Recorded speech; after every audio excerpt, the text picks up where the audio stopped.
20%. No joke. How about a $25,000 membership to Front Sight Firearms Training Facility as a thank you bonus for a one-time donation to RBN of only $400? It is a Commander lifetime membership with no yearly fees or dues. The training is free for the rest of your life with over 50 different classes. Then leave it to your designated beneficiary. You provide the approved firearm, holster, ammo, eye, and ear protection. Many features and bonuses are included, more than you would ever expect or believe. This is the ultimate graduation present, wedding gift, etc., etc. See the details. Go to RBN's webpage and frontsight.com to make it happen. You will hear this offer only on this radio network. Help keep RBN alive. Tell 5. You're listening to the Republic Broadcasting Network, because you can handle the truth.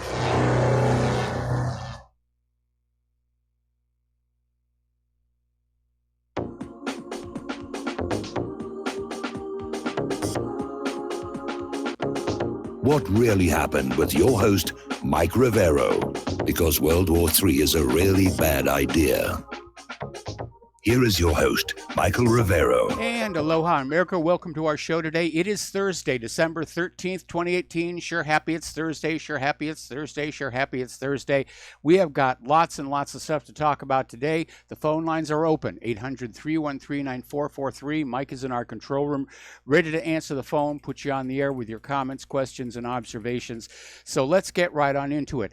Right now, the House hearing on the Clinton Foundation is taking place. And as you know, the gentleman who was supposed to be there, Huber, canceled with no explanation. And so it's focusing on Tom Fitton and various other compliance lawyers. And watching what's going on here, the Democrats are desperate to shift the focus to Trump and Whitaker foundations. And they're out there saying, well, you know, I mean, the Clintons are out of office. This is old news, really. Why are we even bothering? It's not like it's a current event, but, you know, Trump is president, and we should be looking into the Trump Foundation here. And another one of the arguments the Democrats keep putting forward is, well, if the IRS and the FBI didn't do anything, then doesn't that sort of prove the Clintons did nothing wrong? And one of the Democrats actually came out and said, you know, when I get donations for my campaigns, the people who are writing me those checks, they do expect something back. There is a quid pro quo. So what's the big deal about the Clinton Foundation doing exactly the same thing? Well, we're not talking about donations to a political campaign, and Secretary of State is not an elected office, and it is illegal. Now, they're trying to get the Uranium One deal in there, but the Democrats, every time they get the floor, they're just out there. We need to go over here. We need to do this. They're just trying to stall and run out the clock here. And unfortunately, because of the start of this broadcast, I had to turn it off. But I'm sure somebody will be posting the highlights later on YouTube or something like that. So anyway, the U.S. Attorney for Utah, John Huber, didn't testify. And Meadows had wanted to quiz Huber on whether any of the Clinton Foundation's tax-exempt money was used for personal gain. Now, Huber was assigned to investigate this, and this was when he was supposed to present his final report. And now he isn't. And the House Oversight Committee, as well as all the other House panels, transfer to Democratic control end of next month because of the midterm elections, which means this is all going to go away. They're just going to run out the clock. And Huber's spokeswoman confirmed that Huber wouldn't testify. No reason given. Just, nope, not going to do it. Apparently, there was another witness that was a no-show, supposedly because of a death in the family. No explanation given there. So, again, looking at how hard they're trying to protect the Clinton Foundation and its links to the email server and Uranium One, yeah, there is something really, really ugly behind it all, and I think I know what it is here. Anyway, Tom Fitton from Judicial Watch was testifying and presented information on the pay-to-play and the Uranium One scandals. And apparently, he stated right there, he has been hampered by the fact that the Department of Justice routinely refuses to turn over requested documents, and that Judicial Watch has to keep going back to court and having a judge order the documents to be turned over. Again, another indicator something really nasty has been covered up there. Now, the feds have been secretly holding on to 6,000 pages of whistleblower documents coming out of the Clinton Foundation that claimed the foundation engaged in misappropriation of funds. Donors were assured they could count on favors from Hillary Clinton, who, while she was Secretary of State, and apparently there was this whistleblower submission filed secretly more than a year ago with the IRS and the FBI, which is where we get back to that Democratic argument. Well, if they're not doing anything, obviously the Clintons, are innocent. The Clintons have got Washington, D.C. by the short and curlies. Even Israel doesn't have that kind of control over them. Okay, let's turn back over to the Yellow Vest protests. Accusations are coming on out that the police this last weekend were deliberately shooting the protesters. They weren't firing over the heads. It wasn't just the tear gas. They were actually shooting. Apparently, one of the protesters lost an eye. And she says she's convinced the police deliberately targeted her. Okay, now Macron did survive his no confidence vote earlier today, and I'm sure he's feeling very smug about that. And so I don't know that he's out of the woods yet. The protests are going to continue here. There was a Yellow Vest protest up in Canada, and people are starting to wonder, could this go global next spring? And I think, yeah, it might just do that. We're going to do a shout out now to our on-air affiliates who are just now rejoining our network. Now, the Yellow Vests have put out an official list of 25 demands, at which point they'll end the crisis, okay? And the resignation of Macron did not make this cut. They dropped that one. But they want the general state of the tax system and to be repaired, amend the Constitution to prevent the state from taking more than 25% of the income of citizens. Increase of 40% in the basic pension and social welfare programs. Massive hiring increase in the public sector to reestablish the public services. Trains, hospitals, schools, postal services, a lot of that stuff got cut back. They want the construction of 5 million rent-controlled housing units throughout France to lower the rents. They want the banking monopolies ended. Good luck on that one. They want the too-big-to-fail banks broken up. And they want to separate regular banking from investment banking, which is a good idea. That's what Glass-Steagall was all about here in the United States of America. A hard lesson learned in the crash of 1929. And then some years ago, the bankers went to Congress and said, look, we won't make the same mistakes again, just repeal Glass-Steagall. And it was done. And the problem when you have investment banks and commercial banks working together is that very often the customer's money from the commercial side of the banks winds up being invested in highly speculative and risky investments on the investment side. And that's what a big part of what happened back in 2008. They want a complete prohibition on taxpayer-funded bank bailouts. And they want all debts accrued through usurious rates of interest to be wiped out. And there's more on here. They want the Constitution rewritten for the people and national sovereignty. They want referendums to vote on popular initiatives. They want limits on lobbying. It's a very good list. We could actually use a lot of this stuff here. Now, some of it's getting a little silly. They want to prohibit the marketing of plastic bottles and other pollutions. And they definitely want to weaken the influence of big pharma on health in general and hospitals in particular. They want a ban on all GMO. They want a ban on carcinogenic pesticides, and we know who they're talking about with that one. And, of course, they want the borders closed. So it's a big, long list, and I wished them luck. Now, a little bit of news. This was just breaking as we went to airtime. Sheriff Shakat, who was the Strasbourg Christmas market shooter, has been killed. And apparently he was killed in the Neudorf neighborhood of the city following a counter-terror operation launched on Thursday evening, according to the French police.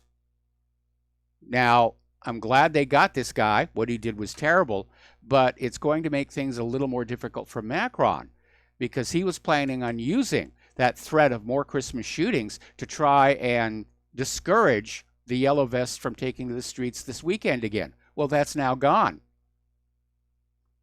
And it's not just France. Apparently over in Hungary, there are major riots going on regarding the new legislation coming from the EU, the labor law. It's a very controversial labor law. They're demanding Orban to scrap this law. They're calling it a slave law. And so far they've blocked a major bridge, waving flags and placards. The new law basically triggered furious letters to EU figureheads Jean-Claude Juncker, Donald Tusk, Antonio Tajani, all in the same EPP coalition in the European Parliament with Mr. Orban. I'm sorry, Orban. It's a typo in the original article. So they're up in arms as well. Everybody's getting ready to riot. This could go global. I have been saying it all along. This push to create a global government creates a political environment conducive to a global revolution. So, moving on here to the war zones, of which there are many. Turkey is now threatening the U.S.-backed Kurdish forces with a new operation in northern Syria. And apparently during the Turkish Defense Industry Summit on the 12th, President Erdogan said the Turkish armed forces will launch an operation east of the Euphrates in a few days to save it from a separatist terrorist organization. And he slammed the U.S. plan to establish observation posts along the Syria-Turkey border, and basically said it is clear the purpose of these observation points in Syria is not to protect our country from terrorists, but to protect the terrorists from Turkey. But apparently Erdogan really believes that he can pull this off regardless of the risk, and claims are being made that 15,000 of the rebels may back Turkey's operation in northeastern Syria. So that's a serious conflict. Meanwhile, over at the Pentagon, they have a different view. Turkish unilateral action in northeast Syria would be unacceptable. And they're saying Ankara should consult with the United States to address the security situation. Well, Turkey has been addressing the situation with the United States and nothing ever gets done. There we are. So the Pentagon is out there. A Defense Department spokesperson, Commander Sean Robertson, is saying that unilateral military action in northeast Syria by any party, particularly as U.S. personnel may be present or in the vicinity, is of grave concern. Now, they're calling for coordination and consultation between the U.S. and Turkey. Turkey might refuse. Are we going to go to war with Turkey? Meanwhile, the Russian military has moved the S-300 air defense system near the front lines of the U.S. coalition forces in eastern Syria. So the Russians are concerned of possible renewed U.S. strikes into Syria. Now, the other day, Mike Pompeo came on out screaming and frothing at the mouth about Iran testing a new ballistic missile that was capable of hitting Europe. And Iran has basically come on out and said, yeah, that's what we did. We test fired this medium-range ballistic missile, and we test them to make sure they work properly. Which, by the way, the Russians had one of their test missiles blow up just off the launch pad in Kapustin Yar. Now, the leader of the Islamic Revolution, Ayatollah Sayyid Ali Khamenei, says the United States is complicit in the crimes the Saudi regime has been committing in a years-long war against the people of Yemen.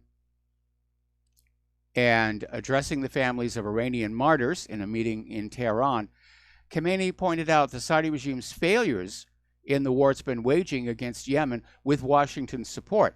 One of the failures is the fact they thought it was going to be over in just a couple of months. The Saudis thought they would gain control of Yemen in a matter of days or weeks, but the further they go, the harder they will fall down, and the more stinging will be the blow that they receive. Now, the U.S. Senate has now voted to end U.S. support for the Saudi war in Yemen. This is seen as punishment for the murder of the Washington Post reporter Khashoggi. And it's unfortunately a largely symbolic vote because the bill is not expected to pass in the House of Representatives. But the Arabic language website of Sputnik is quoting well-informed sources as disclosing that 400 non-Syrian terrorists have arrived in Idlib through Turkey's southern border with Syria in the last 2 months. It said they'd arrived in the region from where Yemen crossed this was badly. Basically what they're saying is hundreds of terrorists are leaving Yemen for the northern Syria battlefields. So things are just heating up over there. Now, a little bit of good news, at least for the moment. Yemen's warring parties have agreed to a ceasefire in the city of Hodeidah. United Nations Secretary General Guterres has announced this in Sweden. And he said the agreement included the deployment of neutral forces and the establishment of humanitarian corridors. I think Crown Prince Mohammed bin Salman just blinked. And I think it's a good thing. Okay, story coming out of Press TV, quoting Mostafa Kosheshem, who's a journalist and political commentator, saying that the reason the United States is supporting Saudi Arabia is to make it a gendarme of the region, at which point they can sell more and more guns to the Saudis. So basically, the United States wants the Middle East in tension. They want it destabilized. They do not want things calm because that's good for the armaments sale here.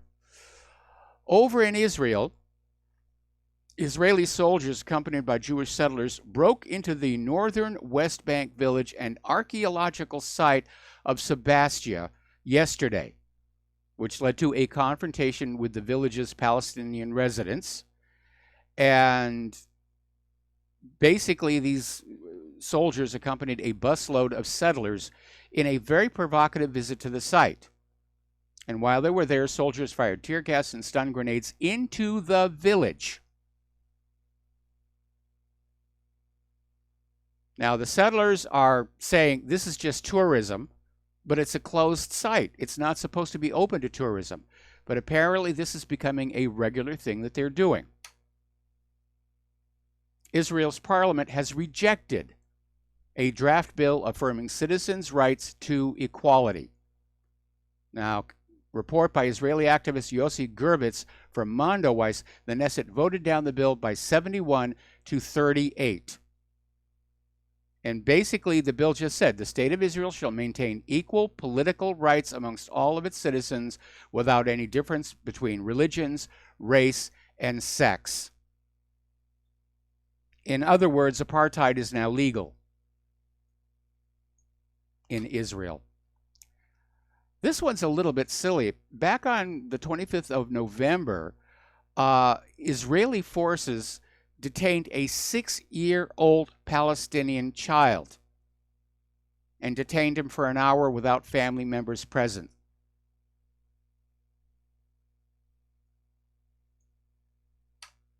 Anyway, yesterday we were talking about this story where it has come on out that Israelis were disguising themselves as aid workers to get inside the Gaza Strip to cover up assassinations or to conduct assassinations. And more details are beginning to surface, but apparently these disguised aid workers tried to drive into Gaza, and the Hamas security men stopped them and asked them questions, and the answers did not add up. A shootout then ensued. We're going to take a break here for commercials. We'll be back after these few words.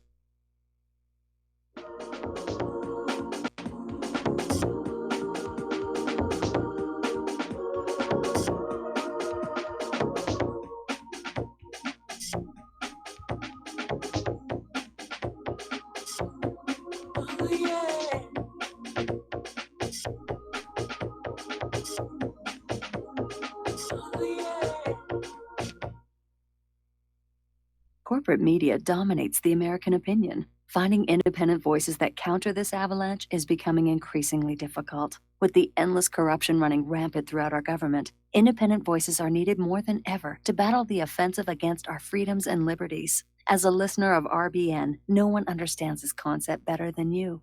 Now it's up to you to do your part. The time has come for you to take action and begin broadcasting the truth to hundreds or thousands of people every month. Sound impossible? Quite the contrary. With pointed slogans from LibertyStickers.com, you can reach countless sleeping Americans unaware that they live in a real-life wonderland. LibertyStickers.com has a huge inventory of political bumper stickers and messages that reflect the truth about our government, our politicians, and the future of America. With so many in stock, there's one perfect for you. Visit us today at LibertyStickers.com. Again, that's LibertyStickers.com. Do your part. Your voice is important. Let it be heard. Attention RBN listeners. Dr. Ignatius Piazza, founder of Front Sight Firearms Training, and fate have come together to allow RBN to run another fundraiser till the end of the year. We didn't really expect this opportunity, but thankfully it's here and running as you hear this. We've set a goal of 500 donations by the end of the year, which averages around 6 per day, 7 days a week. When you realize all the folks listening to RBN all hours of the day and night, we think our goal is realistic and extremely critical to keep RBN on the air. If everybody listening will seriously assess their ability with firearms and then take advantage of this opportunity, we feel our goal is very conservative. Please take the time to look over Front Sight's website to get an idea of an amazing facility and the world-class training that's going on there. If this interests you, you likely will have like-minded friends that would like to know. Tell them. If for some reason some listeners are not personally interested, consider sons and daughters, close friends, nieces or nephews, top valued employees, inform club members, share the opportunity with police and fire departments. It's not too early to plan Christmas presents for special people. This fundraiser has come at an extremely critical time for RBN because the dire need for equipment upgrades. We're running on the spare tire currently with no money to fix a flat, and the fuel gauge is bouncing on E. This is one of the most valuable ways you can help RBN financially because you get Commander lifetime membership value that is 50 times your donation and can be passed on forever. How many times during life do you get to leave a legacy? See more details and contact info on our webpage, republicbroadcasting.org, and thank you.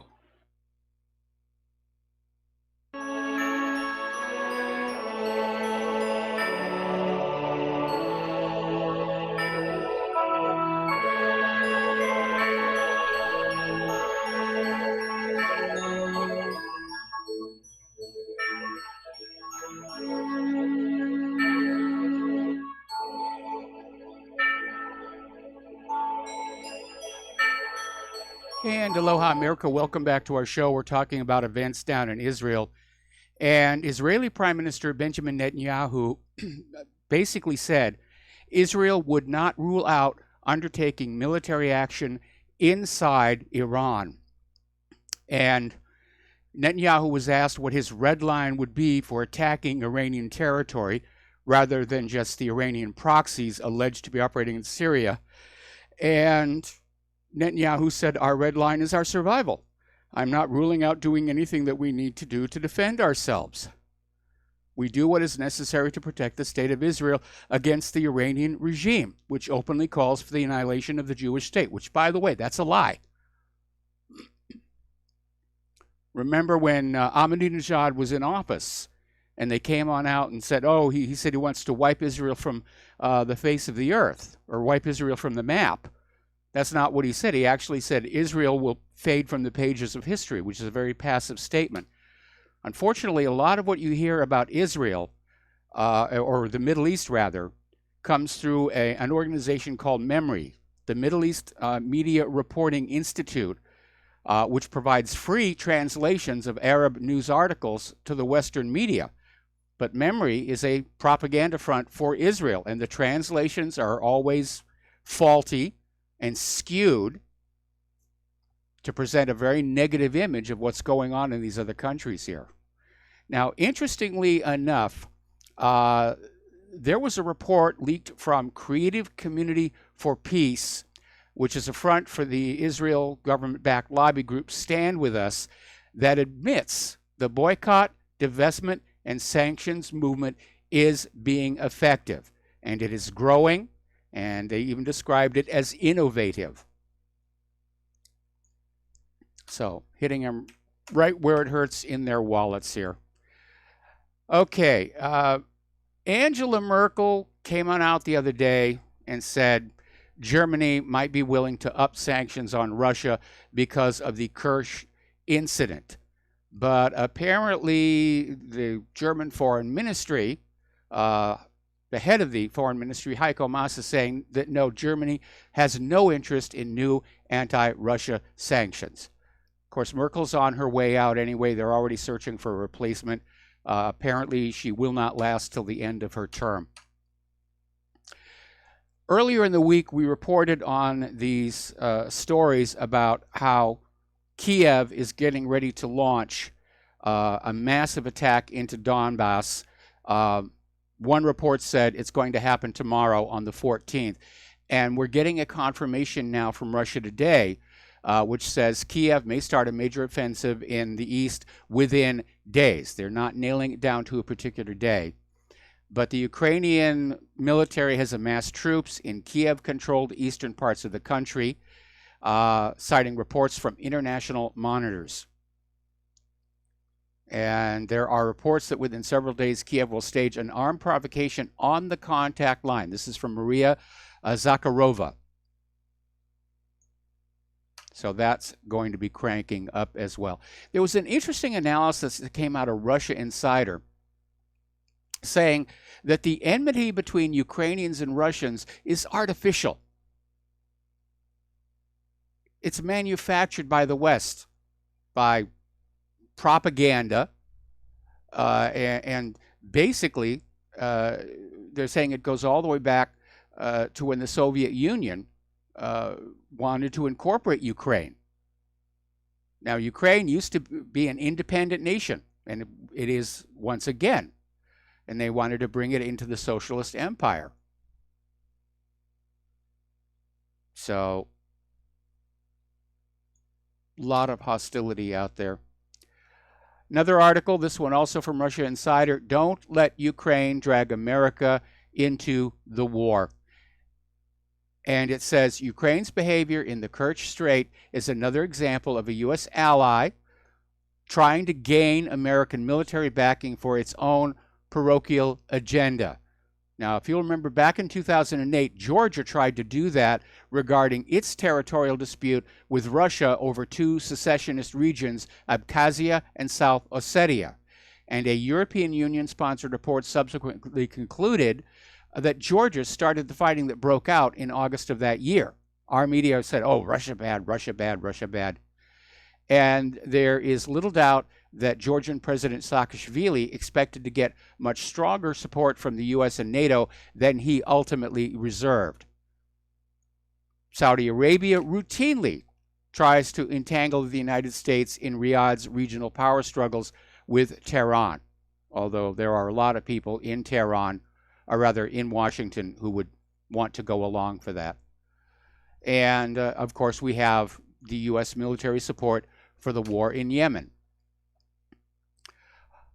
Okay, now, getting on back to this situation with China and everybody getting detained. Apparently, there's been a second Canadian detained.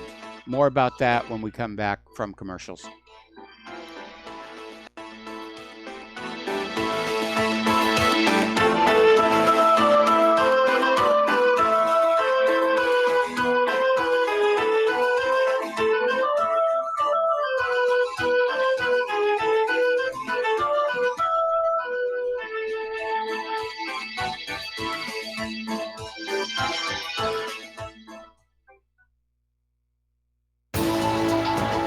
You are tuned in to the Republic Broadcasting Network. Visit our website by going to republicbroadcasting.org.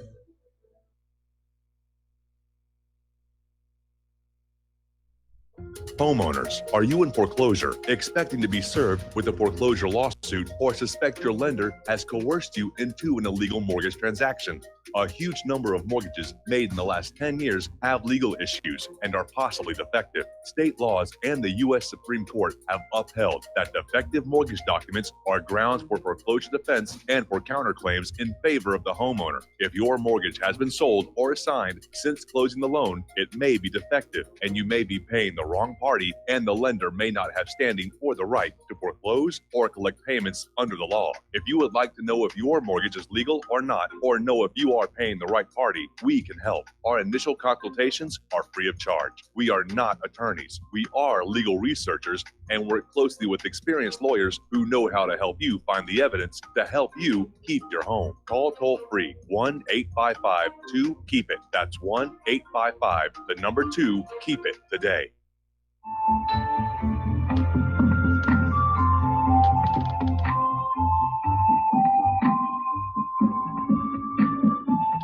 Do you know there is an ongoing war right here in America?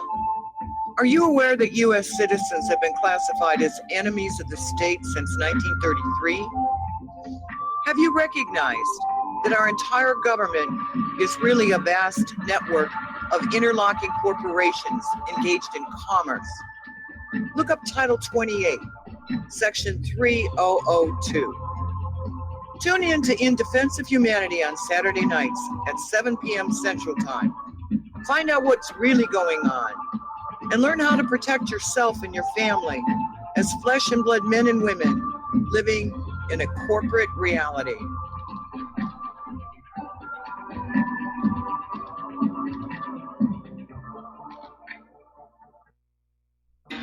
Without the right accessories, any guy can be off the mark. Whether you've invested thousands in your arsenal or you own a single trusted firearm, a visit to AROutfitting.com is in order. It's one of the finest online selections of tactical optics and AR parts and add-ons, like EOTech, quick target acquisition with no peripheral loss.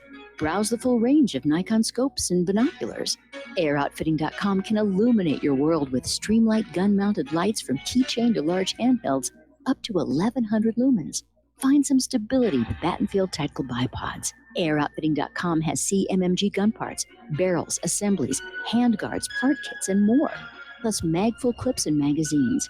I know I've got you excited, so take a breath. Head to AirOutfitting.com. The site's super easy to navigate and features a ton of technical info, including links to manuals. We also welcome vendor and manufacturer inquiries. Remember, if you don't see it, we can get it at AirOutfitting.com. Well, they're stealing down on Wall Street and in Washington, too. You know, it makes me wonder, what's a guy on Main Street to do? I've always tried to be an honest, upstanding kind of guy. But I must admit lately, I thought about giving something else a try. Oh, I want to be a pirate. I want to sail the seven seas, yeah, I want to be a... And aloha, America. Welcome back to our show here. We're talking about a second Canadian citizen being detained in China. This is businessman Michael Spavor, who worked with North Korea. and apparently he's being investigated on suspicion of harming China's security, which is kind of a broad brush to paint with here. And so the situation is building. Canada's been unable to contact Spavor since he notified the government that he was being questioned by the Chinese authorities. So things are getting very, very tense there. All right, we're going to take a phone call. Dustin in New Jersey, aloha. Welcome to the show. What's on your mind? You know, I find amazing how, well, Ukraine's afraid, like back in the day, the Soviet Union was going to swallow them up, or but like you look now, like all these countries are willing to like let the EU and NATO take over them. I mean, it's just bizarre. Yes. You know, like you know what I mean? I mean, it's just crazy. Like, and when they come in, like when you join the EU, you can't leave. It's like the guy Sonny from Bronx. Now you can't leave. You know, they won't let you leave. They'll put sanction on you. You know, it's like a relative that comes over and he won't leave. You know, I mean, yeah. Well, in this case, it's a case of the relative comes on over and you lock the door on him. You know, which is obviously what Brussels is trying to do to Great Britain. Remember that movie Red Dawn, when the Soviet Union, like it was Russia, the Soviet Union, Cuba, and Nicaragua invaded the U.S. You look at like it's like Blue Dawn, what we got going on. You know, like around the world, we got all these military. I mean, basically, isn't this like a stealth? Basically, NATO's a stealth invasion with the EU right behind them, right? I mean, that's what it is. Well, NATO's invasion isn't very stealthy, but definitely the EU. I mean, EU is, if you look at the map, they're basically recapturing control of all the territories of Europe that the Nazis wanted.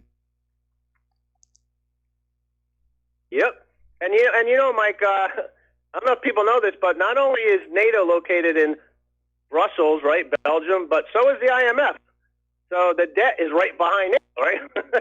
I mean, that's it. You know, like they'll put you into debt slavery.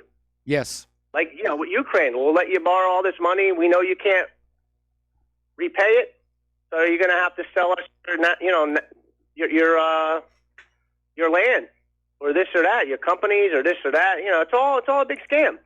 You know, hey, Mike. On related news, you know, I don't know if you heard this, but Russia, there's a battalion of 2S7. That's the motorized howitzers, or they're 203 millimeter.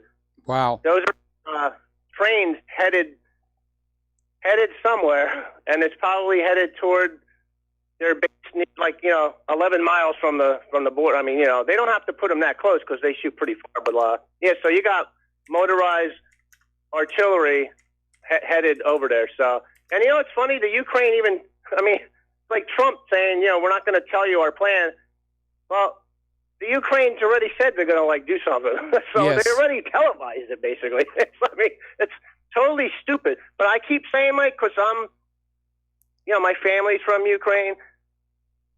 They're going to run. They don't have, like I said, they don't have that.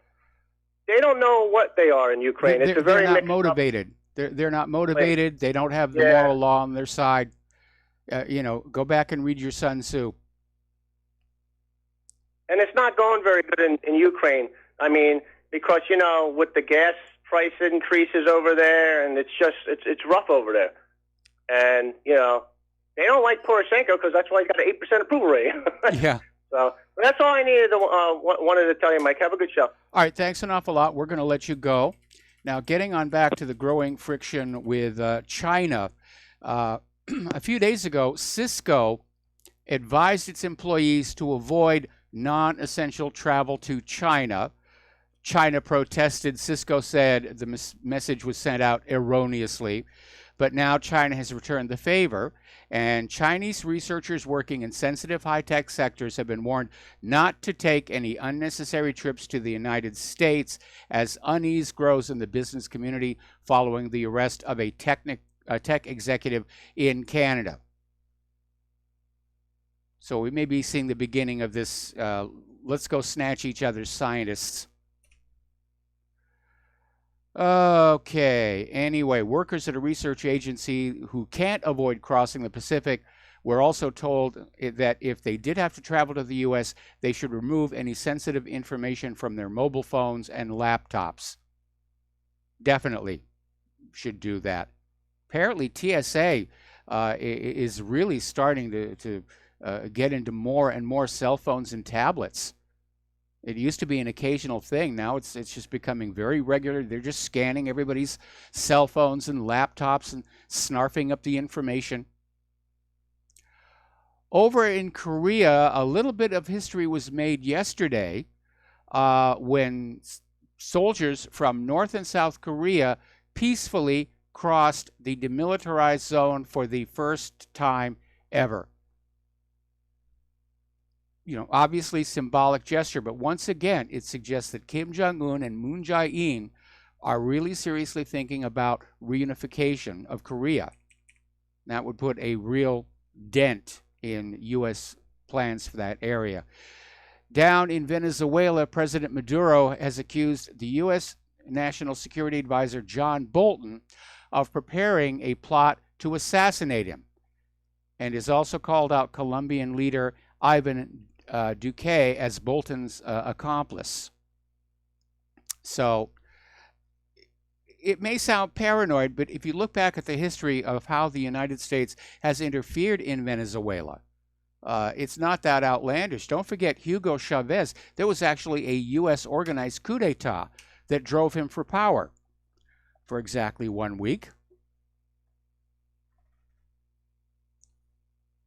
Anyway, getting on back to Germany, Angela Merkel has announced her resignation as head of the Christian Democratic Union Party, and she has said she will not run for another term as chancellor. And in December, the CDU elected a new head, Annegret Kramp-Karrenbauer, who is considered to be Merkel's protege and eventual replacement. Now, there's talk here that Merkel may resign from her post in favor of Annegret and leave in midterm, which I'm sure would be cause for much celebration. All right, let's get on to Julian Assange here, because there was always something wanky about that statement that Ecuador had written assurances from Great Britain that they would not extradite Julian Assange to any place where he might face the death penalty. And even Julian Assange came out and said, I'm not buying this one. Well, down in Ecuador, they're sort of shuffling their feet and saying that Quito cannot guarantee that London would not extradite Assange to a third country. This is coming from Ecuadorian President General Inigo Salvador. And they go back to say Ecuador has received the written guarantees, but that's really all that we can do.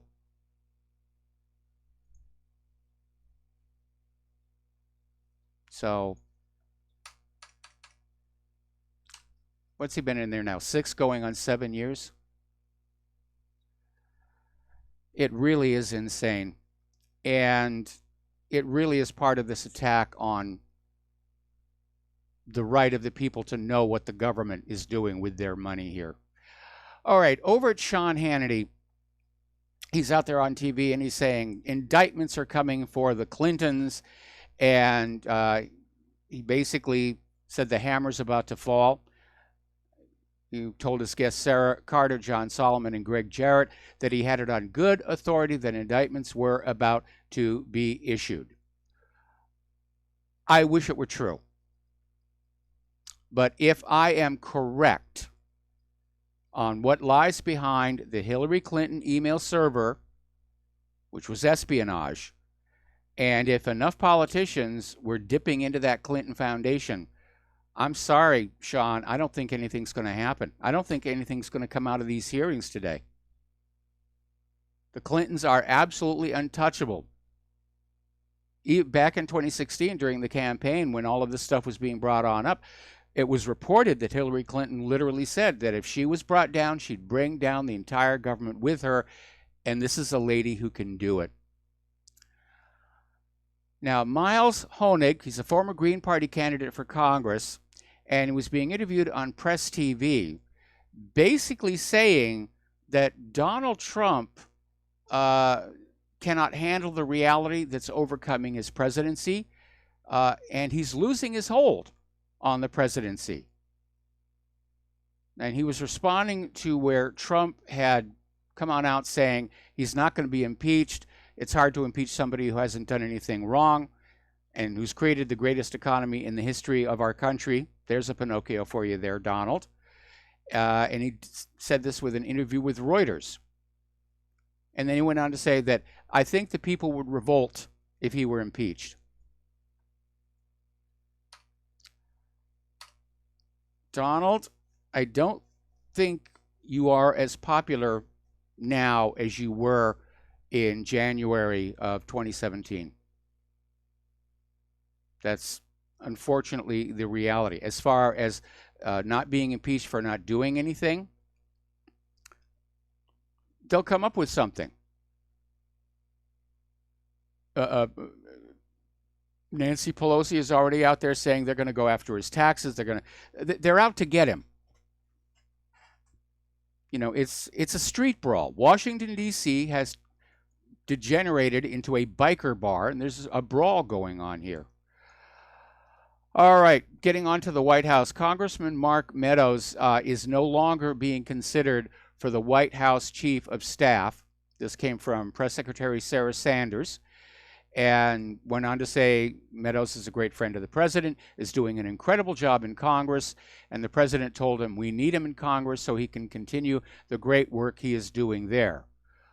Well, I don't know about the great work because it doesn't look like he pushed all that hard at today's House Oversight Committee meeting. Now, New York's incoming Attorney General on Tuesday has promised to persecute Donald Trump, his entire family, and anyone in his orbit by hunting for crimes to charge them with. He's literally out there declaring war, that he's going to use every area of the law to get Donald Trump. We're going to get him. That's a terrible mindset for a government to be operating on right now. Looking at this morning's hearing and looking at the behavior of the Democrats versus the Republicans are too gentle. They're almost too mature. The Democrats are out there with a bare-knuckle fight. Now, here's an article that came on out from Vox.com. Let me read you the headline verbatim. It's ridiculous that it's unconstitutional for Alexandria Ocasio-Cortez to run for president. And this article is just this incredible puff piece on Alexandria, how she's the biggest star in the Democratic Party and has been ever since she unseated Representative Joe Crowley in the surprise primary upset in May. And so Alexandria is already looking at the White House. She's in her first term in Congress. She's inexperienced, and already she's looking at the White House. I wonder if she's going to declare for 2020. Except, of course, that she can't because she doesn't meet the age restriction. And this article is putting out a trial balloon about saying, oh, we don't need to pay attention to that. In fact, there was another article that came on out where liberals are saying, you know, anybody should be allowed to run for president. Immigrants, students, you know, anybody. These restrictions in the Constitution are really rather ridiculous. No, they're not. The reason for the requirement for a natural-born citizen is so that this country does not fall under foreign rule. The requirement for the age restriction is to guarantee that only people of a certain maturity get into that Oval Office.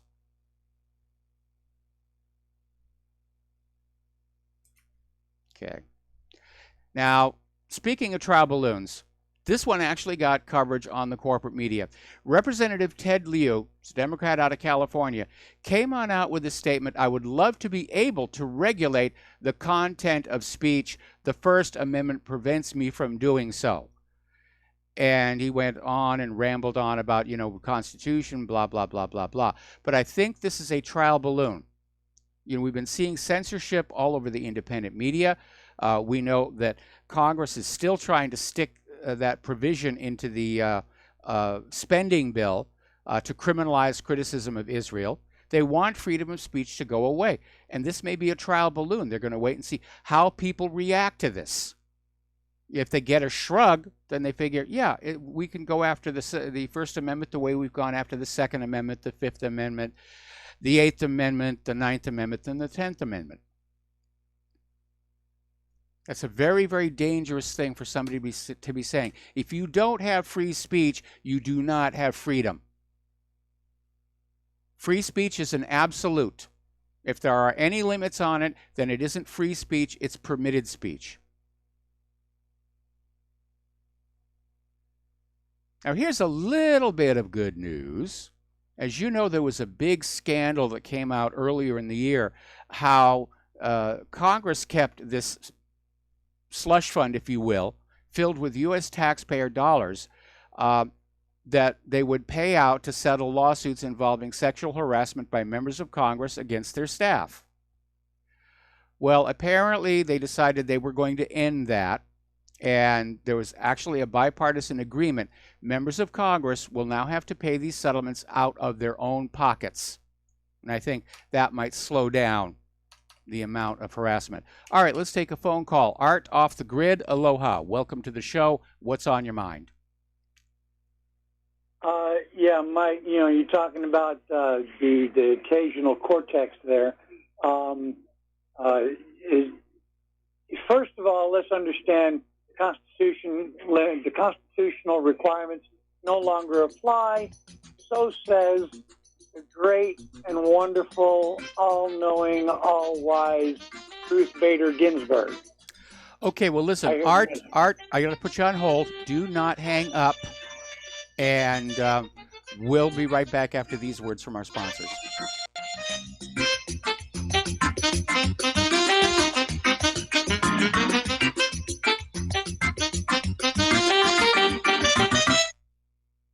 Do you or a loved one suffer migraine headaches? Listen to what scientist Kurt Hendricks has to say. 35 million people in the United States suffer with debilitating migraines. If you or a loved one are one of them, you need to know about MigraLief. Hi, I'm Kurt Hendricks, the scientist that formulated and patented the MigraLief migraine formula. MigraLief is a non-prescription dietary supplement recommended by neurologists, pharmacists, and pediatricians to address nutritional deficiencies in both adults and children over 2 with migraines. Try MigraLief for 3 months and see the powerful difference it can make in your life, or get your money back, no questions asked. Go to MIG911.com or call 800-MIG-7354. You can change your life today. So if you suffer from migraines, don't wait. Call 800-MIG-7354. That's 800-MIG-7354, or visit MIG911.com. This is too good to be true, except this time it is real. 100%. No joke.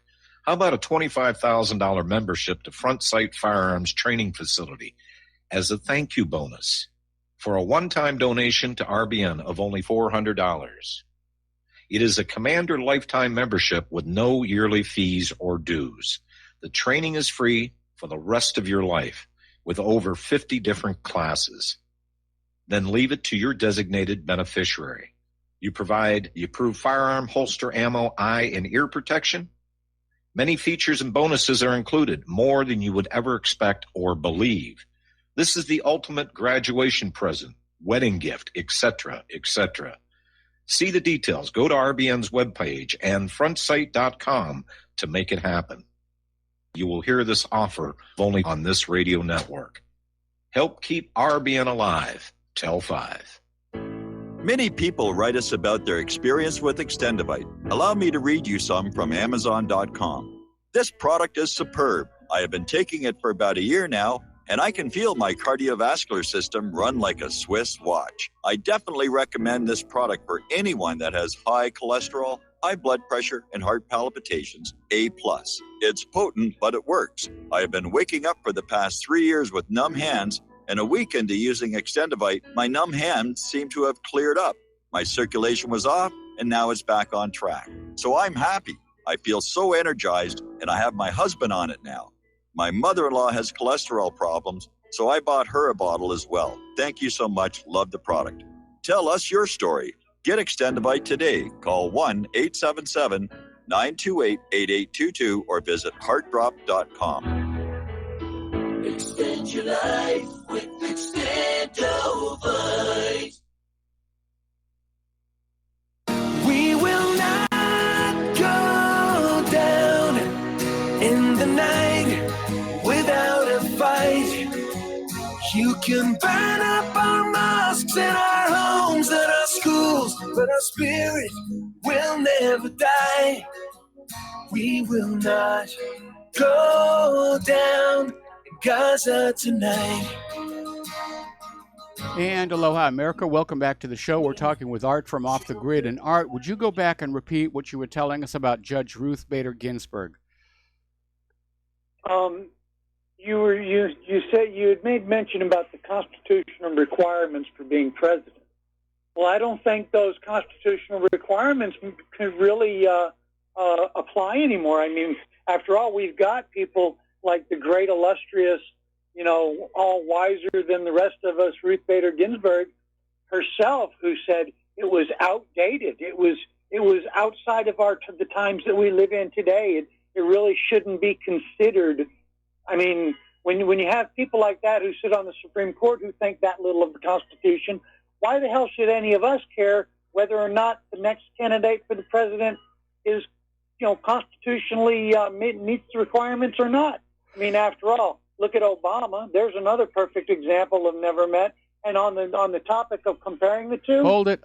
Let's back up. What about Obama did not meet the constitutional requirements? I'm still not convinced that he was born in Hawaii, okay? Well, living here in Hawaii, I've confirmed that he absolutely was, and his real father was Frank Marshall Davis, and that was the reason for the rigged-up phony birth certificate. Now, but of course, remember, they tried to run Ted Cruz in 2016, and he's not a natural-born citizen. So, yeah, they want to chip away at all of that. Now, Ruth Bader Ginsburg can express that opinion, but the job of the Supreme Court is limited to examining laws and comparing them against that Constitution to see if they conform, because that Constitution is the ultimate law of the land. Now, if they want to change that Constitution, there is a process called amendment, where they could go on in and say, we're going to have an amendment to lower the minimum age for the presidency from 35 down to, whatever age Alexandria is right now. But it has to go through Congress, it has to be signed by the president, and it has to be ratified by 3/4 of the states. Right. But what really got my attention, the thing that you said that really got my attention was, about, in her first term, she's an unknown. Who does this sound like? We had Barack Obama, first term, unknown, didn't do anything, never accomplished anything, but yet made it to the presidency. So he was set up to be the first. They keep saying African American, but he's a half and half. They set him up to make history. Is it possible that maybe what we're seeing here, if she is eyeballing the White House already, could this be setting the stage? It's arrogant in the extreme, and she's a member of the House, and Obama, if I recall correctly, was actually a senator. Right. Alexandria's got a long way to go to prove that she's got the chops to even consider being president. She is the darling of the Democratic Party. There's no question about that. And I'm sure that Hillary's probably gritting her teeth over the fact that Alexandria might take that coveted first woman president of the United States position. But she's going to have to wait to do it, because unless they amend that Constitution, Alexandria cannot run in 2020. Anyway, Art, we got to let you go. We got to take a station identification break, and we will be right back.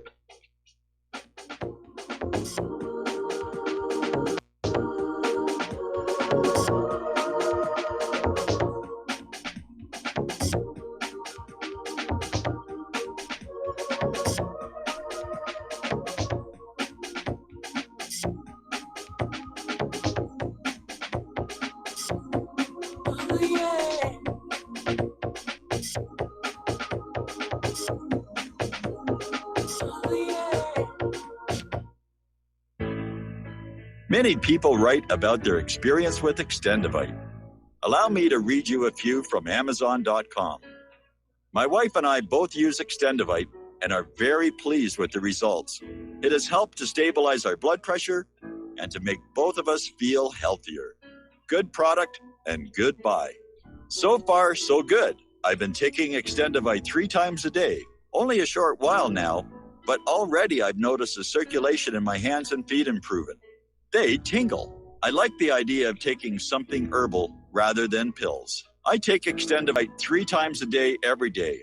I think this supplement has helped with my increased fitness regime and to lower my blood pressure. Tell us your story.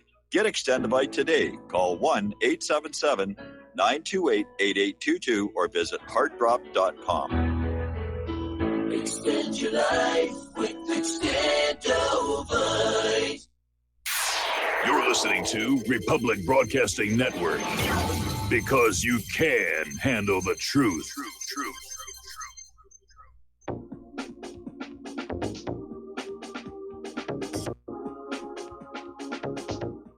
What really happened with your host, Mike Rivero. You're listening to the Republic Broadcasting Network, where you'll find out what the Fukushima's going on. And aloha, America. Welcome back to our show, hour number 2. The phone lines are open, 800-313-9443. Checking my email box, I got an email from somebody who is still keeping watch on the House Oversight Committee. And apparently now testimonies are underway from these experts on compliance. And actually, it's one of the whistleblowers, and apparently they are dropping some major bombshells. So when it's all over, I'm sure there'll be a summary or a complete replay, and that's going to be worth going through, definitely. Okay, now, interesting little story. Apparently, the Department of Justice Inspector General has just found 19,000 lost Strzok and Page texts. Now, it's kind of curious where they found them, because the Department of Justice actually wiped the text messages between Strzok and Page before the Office of the Inspector General could review them. Maybe the Inspector General knocked on NSA's door and said, do you have these? Because NSA's got everything. NSA called up former FBI Director James Comey and said, we've got all of Hillary's missing emails, and Comey said, I am not interested. But if the FBI or the Department of Justice knowingly concealed, covered up, and destroyed evidence, they violated Title 18, Section 1519, destruction, alteration, or falsification of records in federal investigations. Now, Maria Butina was this alleged Russian spy, and she's pled guilty in federal court for conspiracy to act as an illegal foreign agent in the United States. And she was accused of working to infiltrate Republican political circles through groups such as the National Rifle Association to bolster Russian interests. Now, Butina said she acted under the direction of a Russian official whom CNN has identified as Alexander Torshin, the recently retired deputy governor of the Central Bank of Russia. He's not a Russian government official. This was financial stuff. So Butina sought to establish unofficial lines of communication with Americans having power and influence over U.S. politics. Well, it sounds like a case of selective prosecution here, because every country on earth have people inside this country trying to establish unofficial lines of communication with Americans having power and influence over U.S. politics, especially Israel. But apparently talking to a Russian is now a crime in and of itself. Okay. Nancy Pelosi is out there celebrating the recapture of the House of Representatives. She's saying it's my gavel now. And apparently there was concern she did not have enough votes to win the speakership. So she's made a deal I mean, there were some 16 House Democrats were opposed to her candidacy. And at the last second, the potential candidate to oppose Pelosi, Representative Marcia Fudge, decided to bow out, reasons not given. And some other anti-Pelosi Democrats jumped ship as well. So supposedly the deal that they made is that Pelosi will step aside after 4 years. No, she won't. They'll have to pry her out of there with a crowbar. The House passed an $867 billion farm bill, which rejected curbs on food stamps, which means President Trump now has a green light to hand out bailouts and subsidies to America's farmers. Some of them really do need it. But we know there's a lot of abuse of the food stamp system here. And apparently the measure passed with a 369 to 47 vote. It expands farm subsidies and, according to The Hill, includes language legalizing hemp production. Purpose of this legislation is to provide a safety net for farmers hit with unexpected weather or by tariffs, which is going on right now, as well as low-income Americans struggling to feed themselves and their families. It's one of the most politically sensitive pieces of legislation Congress passes. Now, Gerald Celente is out there saying what we're seeing start to unwind before us, especially with China, it's not a trade war, it's a global slowdown. And he's asking if the central banksters are going to try and boost the markets. Now, today the Dow ended 70 in the green, the other two ended slightly in the red. Not a great day, but not a bad one either here. Remember, okay, we're going to do a shout out now to our on-air affiliates who are just now rejoining our network. Remember Janet Yellen, former head of the Federal Reserve, and made the statement that there will not be another financial crisis in her lifetime. Well, she's changed her mind. She's warning that, yes, another crisis is most definitely possible, and the tools that could help prevent another crisis are not all that great in the U.S. By which, what she probably means is the government is not using enough violence and force in the form of regulations to prevent an economic meltdown, which was caused by the Federal Reserve and its usurious policies. So, Yellen is now a scholar at the Brookings Institute and said there remains an agenda of unfinished regulation. There's always that battle going back and forth. Should we regulate the financial sector or not? And of course, the financial sector says, no, we're fine. We can take care of ourselves here. Albert Edwards, 2 months ago, suggested investors are focusing on the wrong catalyst for the next crash, which he said was probably going to emerge out of China. And he says the worry is that a Chinese policy response will send the global markets into a tailspin, just as the August 2015 devaluation did. Now, today, in his latest note, he's doubling down on his assertion that a China hard landing may be the gray rhino that investors are ignoring. He uses all kinds of metaphors. Capsizing the economic ship, the death wobble, which you have to be a motorcycle rider to understand what that one means here. But back in October, he was out there saying, wondering if China's luck is running out. Actually, I think everyone's luck is running out. We know that for every nation that is enslaved to a private central bank, and that is every nation on earth except 3, by design, it produces more and more debt than available money, so the debt grows and grows and grows until it crushes the system, and that's what we're starting to see.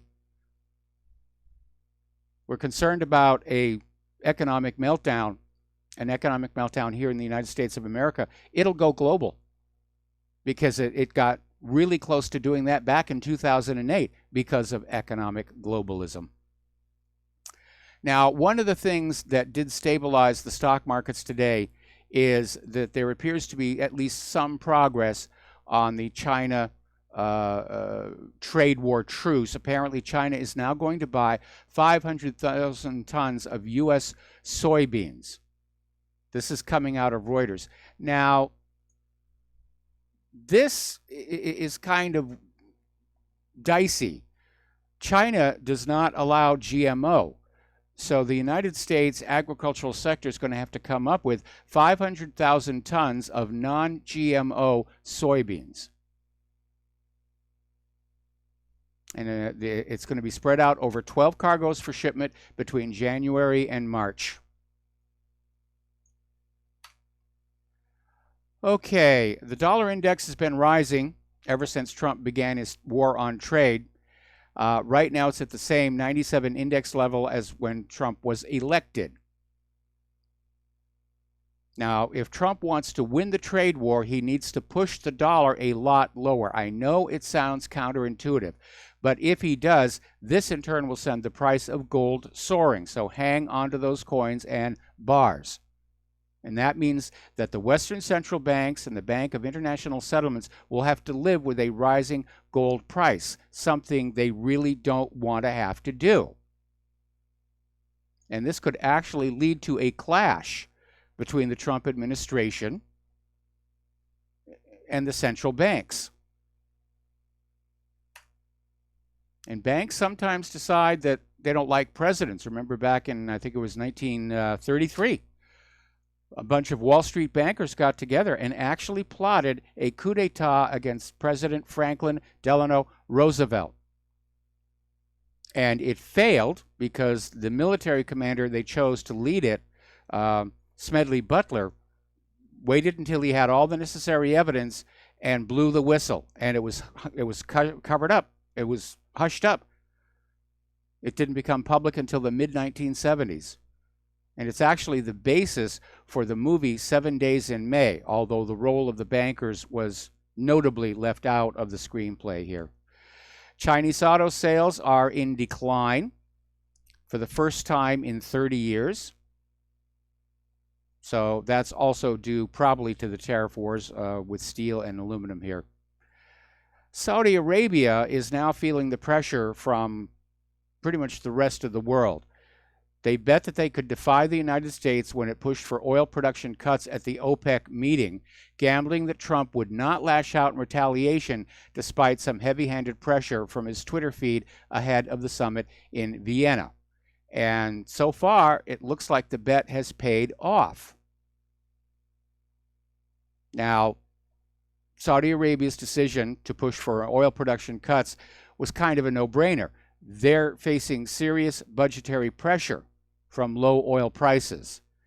And I'm sure they're much more concerned about that than any legal or political action from the U.S. Congress or the White House. Now, here's what's really interesting. The U.S. is calling for production cuts in Saudi Arabia to run up the price of oil. Right now, the United States is a net oil exporter. They've been developing a lot of oil fields, and they've just discovered one of the world's largest reserves under Texas and New Mexico. I mean, years and years worth. So the U.S. is leading the world in terms of oil production.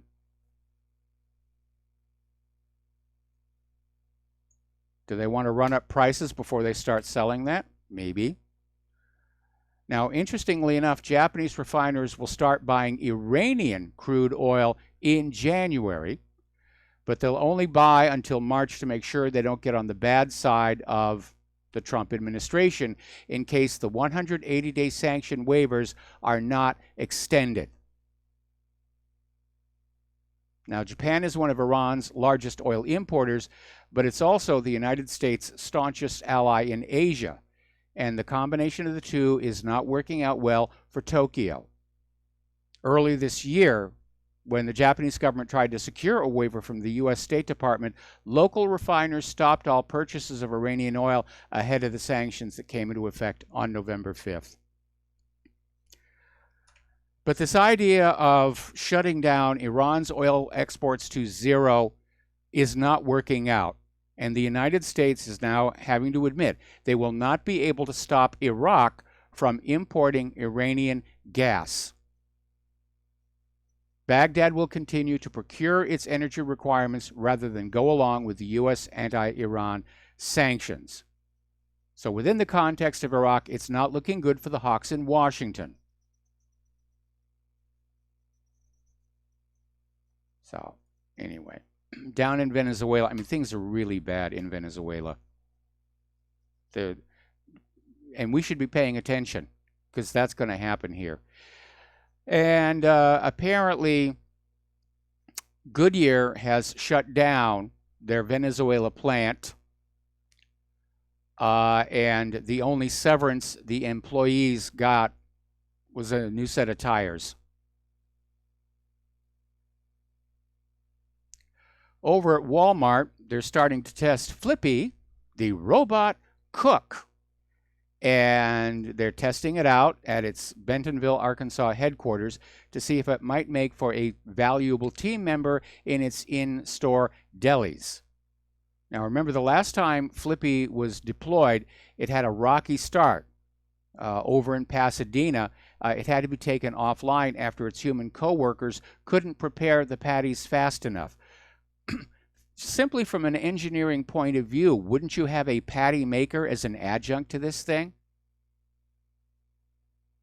But apparently at Dodger Stadium in Los Angeles, they deployed another of these Flippy robots, and it flipped 17,000 pounds of chicken tenders and tater tots. This is a little sick, I think. Okay, the Cranston School District, which is located just outside Rhode Island's capital city of Providence, has taken the school lunch debts of the students and turned them over to a collection agency. Now, the students are supposed to pay for their lunches. It's $2.50 for middle school students, $3.25 for high school students, and apparently students are showing up. They don't have the money or all the money. And so the cafeterias have been basically just keeping a tab on them. And the school district is now saying, well, it's time to get those funds to come on in here. So they're turning it over to a collection agency, which you're talking about wrecking these kids' credit reports before they even get out of high school. Over at the Boy Scouts of America, they're considering a bankruptcy filing. Apparently, all of these sex abuse lawsuits have drained the coffers. And I'd hate to see them go, but, you know, things are out of control here. I mean, when I was in the Boy Scouts, none of this stuff was going on. I think it's these prescription psychiatric medications. I think we're drugging our entire population into aberrant behavior. Getting on back to the economic news, 60% of working Americans say it's harder to retire now than 5 years ago. That's certainly true. A lot of people can't retire here. Interesting article out of Investment Watch blog. 2/3 of Americans think they are middle class. Millions of them are dead wrong. And what they're talking about is right now, half of all American workers make less than $30,533 a year. That cannot support a middle-class lifestyle for a family with children. Incomes have stagnated while the cost of living has soared, and as a result, the middle class is steadily eroding. But most Americans don't want to call themselves the elite, and they don't want to call themselves lower class or working class. So they just go on looking in the mirror and say, I'm middle class. I'm middle class. Really, I'm middle class. I have to be middle class. I've maxed out all my credit cards. Okay, once again, more and more about taxes. Apparently, there's a federally funded report that is saying that the only way that the government can raise the money to repair the interstate highway system, which is in a bad condition, is they want to turn every single mile of that interstate highway into a toll road. Gee, if we hadn't dropped $5 trillion all over the rest of the world trying to bomb them into submission, we would have the money to fix that highway. So it's, the report is fairly accurate. They have to dramatically expand highway capacity to meet growing demand. But this suggestion of just turning the entire interstate system into a single giant toll road, that's not going to make people happy. It's actually going to be an impediment to business and tourism. We'll be right back.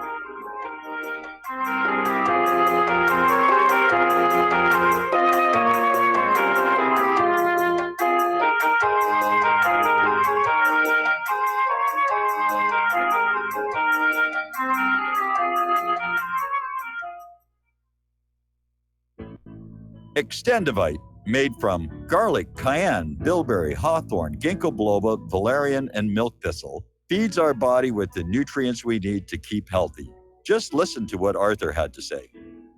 I was just calling to tell you what a great product you have. I had used this about, 10 years ago after I had congestive heart failure. And it fixed me up and got me going for the last 10 years. Lately, I've been having heart trouble again, so I placed another order because this was the only thing that ever worked. I just wanted to let you know that you have a great product. Thank you very much. Tell us your story. Get Extendivite today. Call 1-877-928-8822 or visit heartdrop.com. Extend your life with Extendivite. Folks, we're living in a world the likes of which we've never perceived any clearer than we do now. The plan for global governance has been in the works for generations and would have likely been achieved by now, but for the fact that the globalists left open their Achilles heel. With all their tools, Federal Reserve System, fiat currency, no child left behind, and then Common Core education introduced to our schools to dumb us down, vaccines, pharmaceuticals to lobotomize us, GMO foods, insertion of compromised or bought and paid for politicians, judges, mainstream media propaganda, all pieced together like a puzzle designed to ultimately bring the world under submission. But with all their strategy, they forgot one thing: knowledge. And knowledge is power. With knowledge, their bombardment is nullified. Folks, with that, as brilliant and knowledgeable as you've become, among the wisest audience of any radio audience in the world, and you are, I want you to take a moment to reflect and ask yourself, how much of that knowledge did I obtain from Republic Broadcasting Network? How high has my consciousness been raised since I've been a listener? How fast am I now able to discriminate truth from fake news by being a Republic Broadcasting listener? How clear am I now able to see the world since I've been listening to RBN? Ask yourselves those questions, folks. Then ask yourself, what is that knowledge worth to me? Like my morning coffee, how would I survive without it? A voice of truth in a sea of lies. Do we not all need to make sure it survives? Like public broadcasting, we are now finding we can only survive with listener support. Censorship, advertisers being attacked, truth itself being attacked. It's the only way through this. We at Republic Broadcasting humbly ask you to become a supporter. Look at your budget and make a determination of what Republic Broadcasting is worth to you and what you can afford on a monthly basis.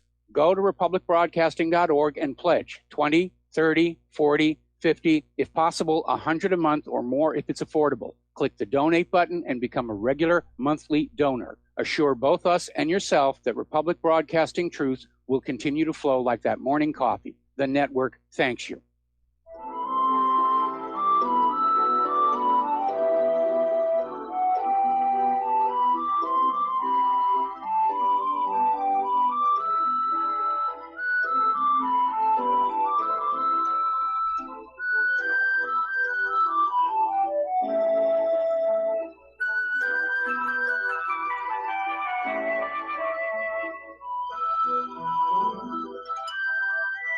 And aloha, America. Welcome back to our show here. And again, it's Christmas. And over here at Republic Broadcasting Network, we've been very good little boys and girls all year long. I'm sure there are many people out there who would not share that opinion. And we've got our stockings hung up by the chimney with care. So if you would like to send a little Christmas cheer our way, the postal address for a check, money order, or if you prefer anonymity cash, is Republic Broadcasting Network, 2251 Double Creek Drive, number 302, Round Rock, Texas, 78664. The phone number where you can make a debit or credit card donation or pledge to be a recurring subscriber is 800-724-2719, extension 1 during business hours, and remember, it is Texas Central Time, extension 3 at all other times.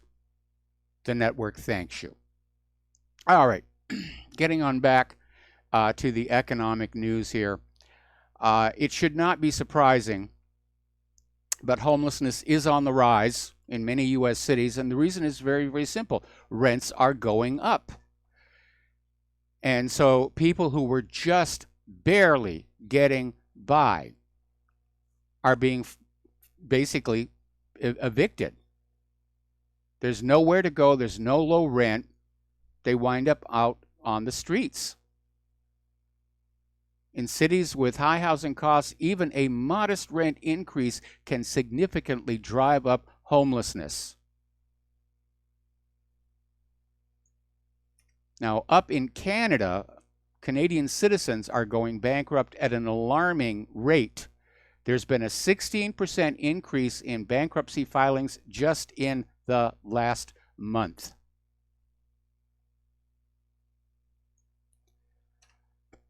Okay, let's talk about immigration, Europe, all that stuff that's going on over there.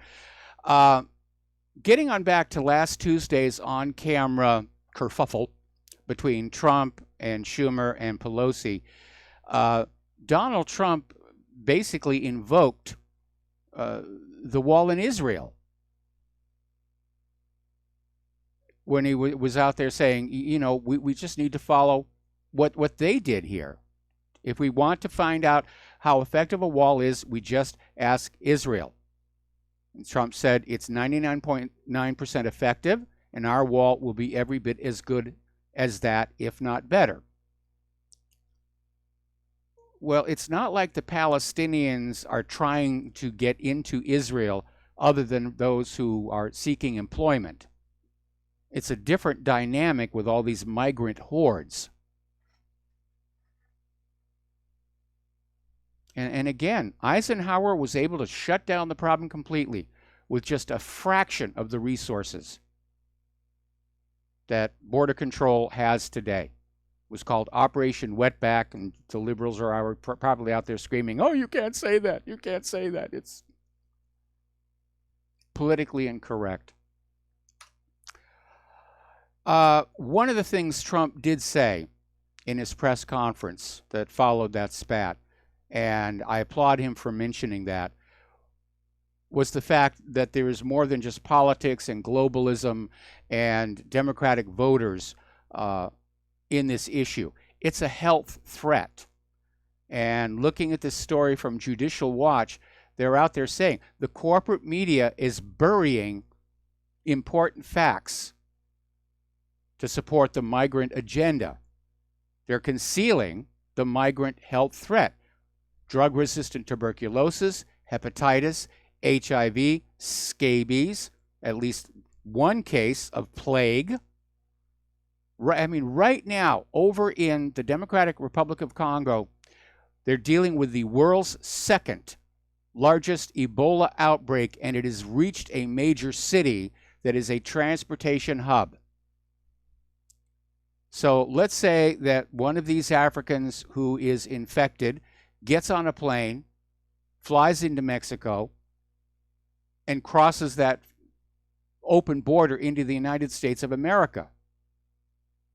That's how serious this is going to be. And I'm sure globalists like George Soros are going to say, all right, so a few people melted into goo in front of you. I mean, come on. Just how picky you are. But apparently, they're bringing dengue fever and chikungunya. So it's a serious, serious situation. Okay, here's an interesting revelation. One of the leaders of the migrant group that is demanding entry to the United States is Alfonso Guerrero Ulloa. And as it turns out, he is a suspect in a 1987 bombing that wounded 6 American soldiers in Honduras. Now, Ulloa has lived in Mexico since 1987. Mexico considers him a freedom fighter. We'll be right back after these words from our sponsors.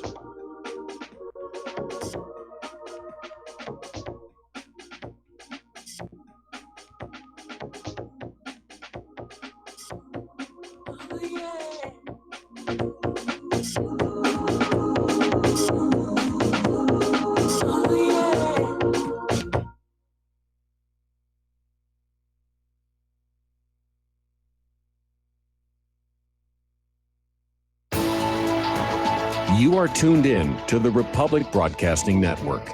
Visit our website by going to republicbroadcasting.org.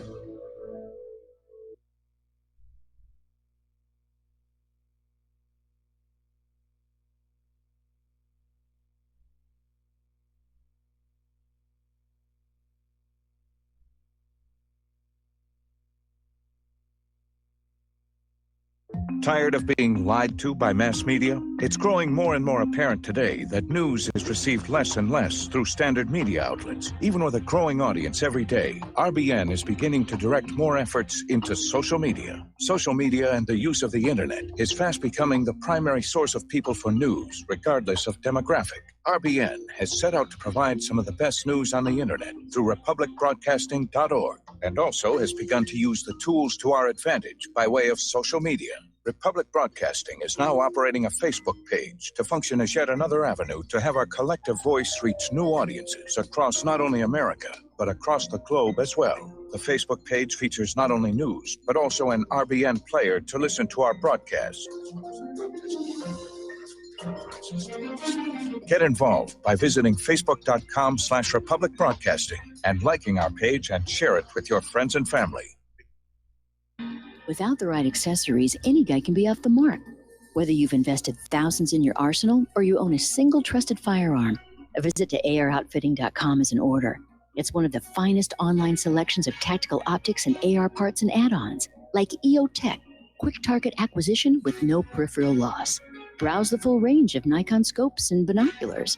AROutfitting.com can illuminate your world with Streamlight gun-mounted lights from keychain to large handhelds, up to 1,100 lumens. Find some stability with Battenfield Tactical Bipods. AROutfitting.com has CMMG gun parts, barrels, assemblies, handguards, part kits, and more. Plus mag-full clips and magazines. I know I've got you excited, so take a breath. Head to AROutfitting.com.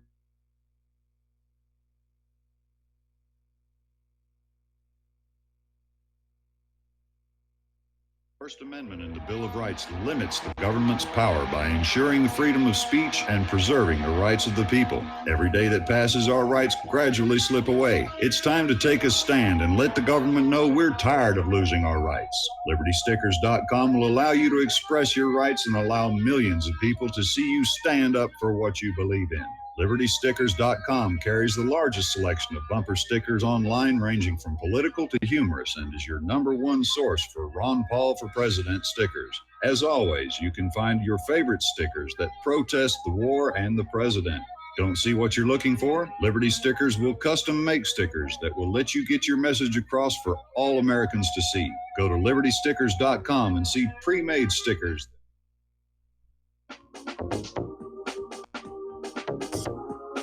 What really happened with your host, Mike Rivero. Join Mike on the air. Call toll-free 800-313-9443. 800-313-9443. And aloha, America. Welcome back to our show here. And we're talking about immigration. Actually, I've just now this second put up a video of the House Oversight Committee hearing into the Clinton Foundation. and it's queued up to start at the point where the whistleblowers came on in and started revealing a lot of very damaging information. Okay. Take care of that. All right, so apparently the Koch brothers organizations are now being targeted for supporting amnesty for illegal aliens. And apparently, according to Breitbart News, Koch brothers sent a letter to Congress suggesting that there should be an amnesty deal with Democrats to go along with the border wall funding. In other words, we'll fund your border wall, and in exchange, everybody who's already inside will get immediate amnesty and a path to citizenship.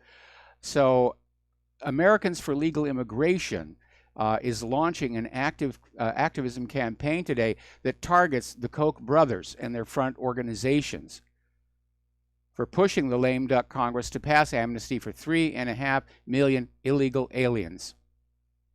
Despite growing evidence, such pro-amnesty positions cost many GOP candidates their races in the midterm elections. It's also a Title 18 violation there, guys. All right, there is an NGO, and they're involved in migrant transport. They call themselves SOS Mediterranee. They've just announced they're going to be replacing their current vessel with a new one to resume operations in the new year. And they're saying they have not entirely given up on their commitment to pick up migrants off the Libyan coast, despite the announcement from their partner Doctors Without Borders that the Aquarius would be ending operations last week. That's the ship they're currently using.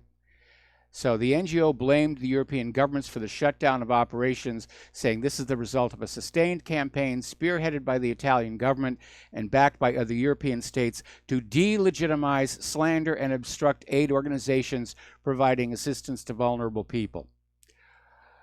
That's not what they're doing. They're pushing the New World Order. Let's blur everybody together so they forget who they are. And I wonder who it is who signed the check to buy them a whole new ship. Now, as you know, yesterday, Theresa May did survive her vote of no confidence. She's not out of trouble just yet. And the Conservatives still remain split on the Brexit deal. And she's not going to be able to get that through. Brussels won't budge. She won't budge. Parliament won't budge. There's going to be a hard Brexit. Or they're going to look out their windows and see a whole bunch of yellow vests. Over in the Czech Republic, political leaders want to ban Islam completely. And they're saying, basically, it's trying to colonize their society. And they're saying that if someone calls for the killing of infidels and Jews, it's not a religion of peace. So they want to shut the door there. Over in Finland, a member of their parliament, Ville Tavio, from the right-wing nationalist Finns party, has created a major uproar by comparing the European Union with Nazi Germany during a parliamentary debate. And he basically came out and he said, Federalists, meaning the EU itself, are threatening the people of Europe and the nation state.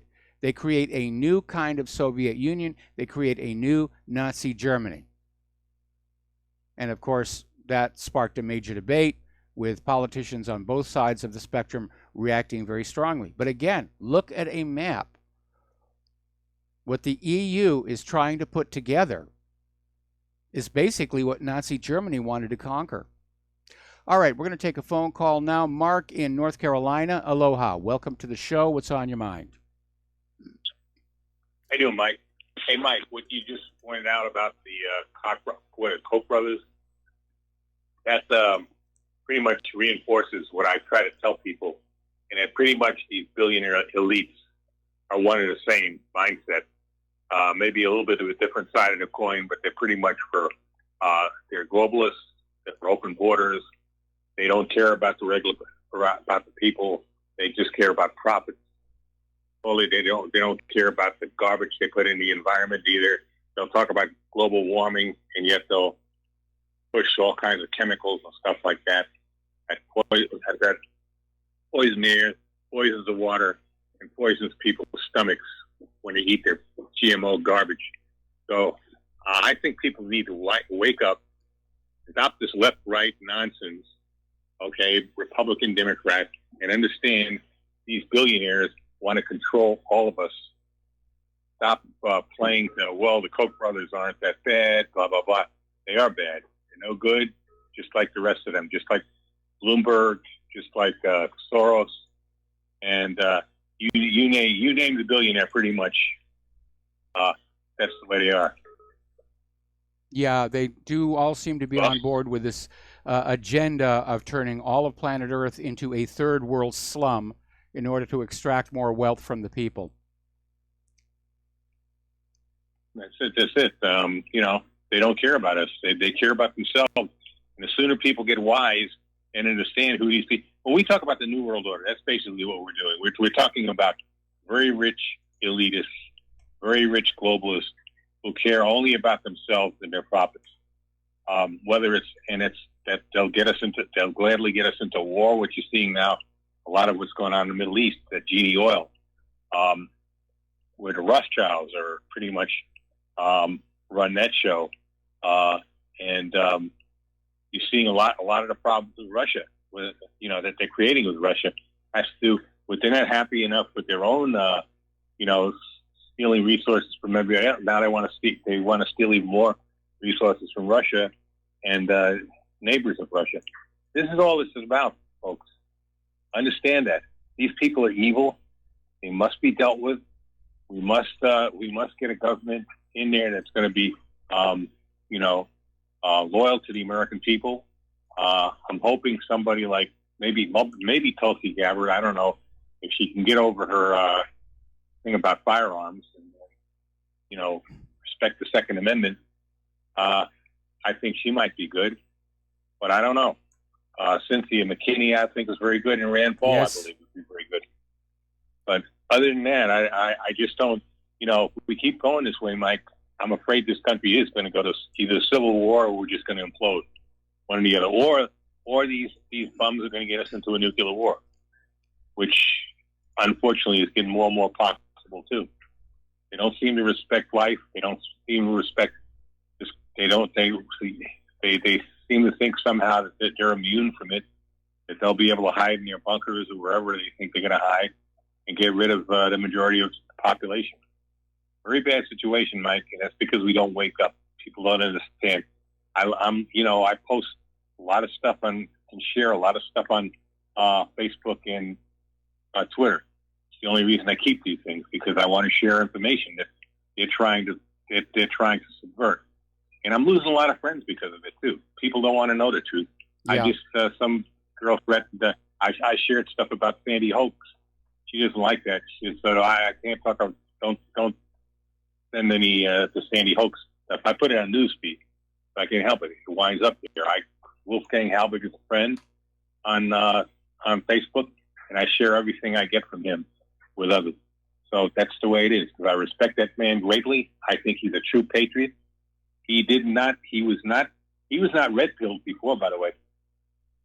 He actually started by, he wanted to share information, mistakes that they were making, and they tried to have him arrested for that. Yeah. That woke him up. He's completely red pilled, and he's a great patriot. And but people don't want to hear that. They don't want to hear the truth. They want to hear garbage. They don't want to sit there. They don't want to look at the other shooting in Cowards County there, where those 4 people in military gear came outside of the building there. Those are the people who did the shooting. That's why the corrupt sheriff there, Israel, told his people to stand down. Yes. Because the FBI was pulling, because they probably had him just like the other sheriff there, Lombardo in Vegas.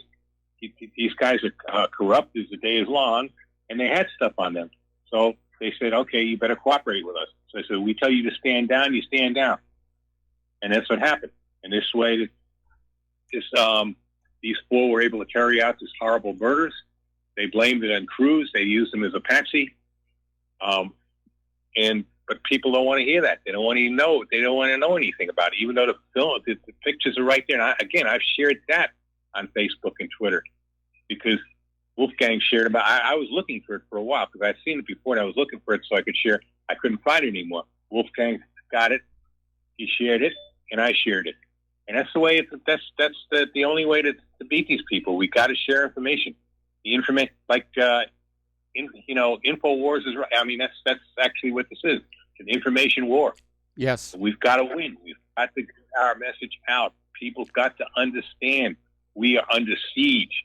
These elitists want us dead. That's what they want to do eventually. They want to,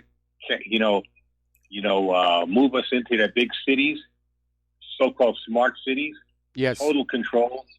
And if we wipe us out and think they're going to turn themselves into robots. Either or, they don't care. They say, okay, if you are wise to us and you will come after us, you know what we'll do?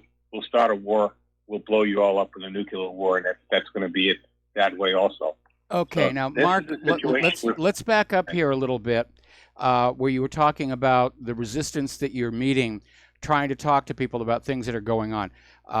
First of all, I think more and more people are waking up to what's going on, and so you're dealing with a minority population. But there are people where you're out there saying our government is behaving badly, it's doing evil things. In a way, it puts them on the spot because now they have to decide, am I going to try and do something about that? And that's a pretty heavy choice because we all like to think that we're good people at heart, that we would fight against injustice. You know, we want to be like the heroes we see in movies and TV. But in the real world, to actually take action against a corrupt government carries risks with it, and everybody knows it. And so people are saying, well, I really can't go along with this because I might miss a mortgage payment and then I'll be out on the streets.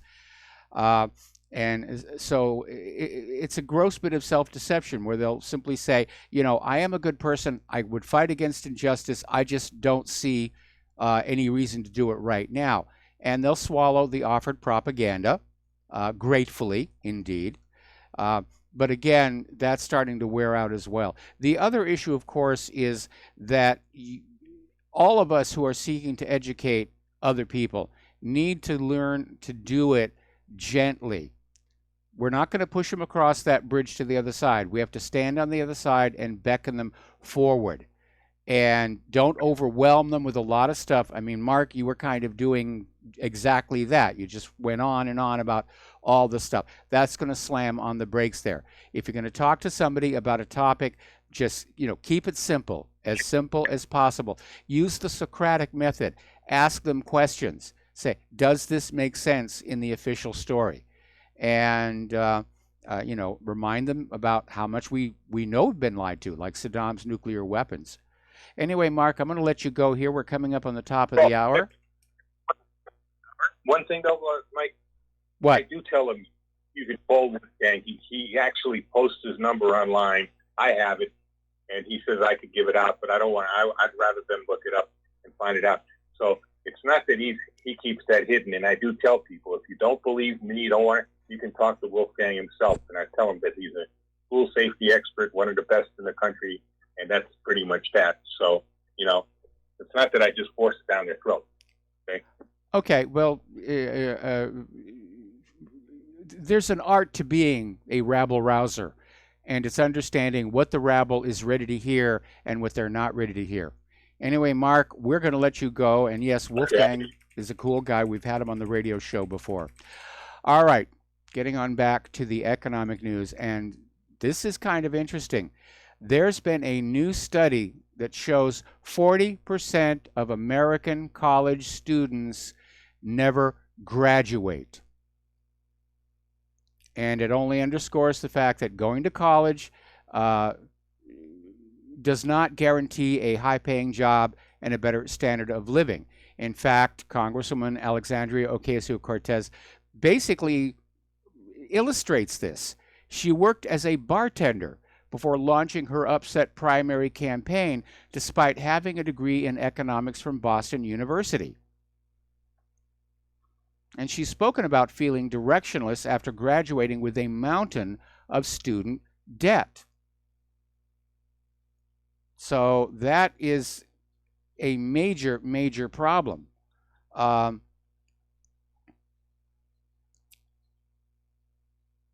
Apparently, millions of degree holders are defaulting on their student loans. One study published in August said 30% of student loans are in default or in arrears. And a lot of these college students, college graduates, are struggling with underemployment or being stuck working jobs that do not require a college degree. 1 million Americans default on their student loans every single year. And if defaults continue at their current pace, roughly 40% of borrowers will have defaulted by 2023. They took a college education and they turned it into just another scam. Sure, come on in here, get a degree in women's studies or art history, and you know, yes, we'll loan you the money because financial assistance has kind of gone away, and you'll graduate, you'll pay these loans off in just a few years. And they got you jammed on that debt hook good and hard. Now, speaking of education, something very bizarre is going on. Harvard University's endowment, which is valued at $39 billion. It's the largest academic endowment in the world. And the private investment company has been buying up farmland and water rights located in California, mostly vineyards. And they have formed a wholly owned subsidiary called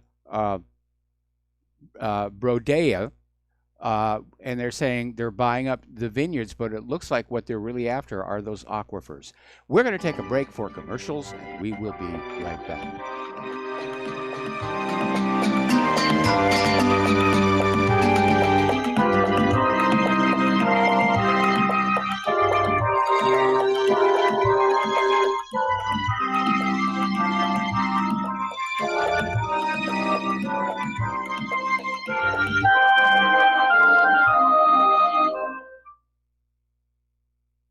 This is too good to be true, except this time it is real. 100%. No joke. How about a $25,000 membership to Front Sight Firearms Training Facility as a thank you bonus for a one-time donation to RBN of only $400? It is a Commander lifetime membership with no yearly fees or dues. The training is free for the rest of your life with over 50 different classes.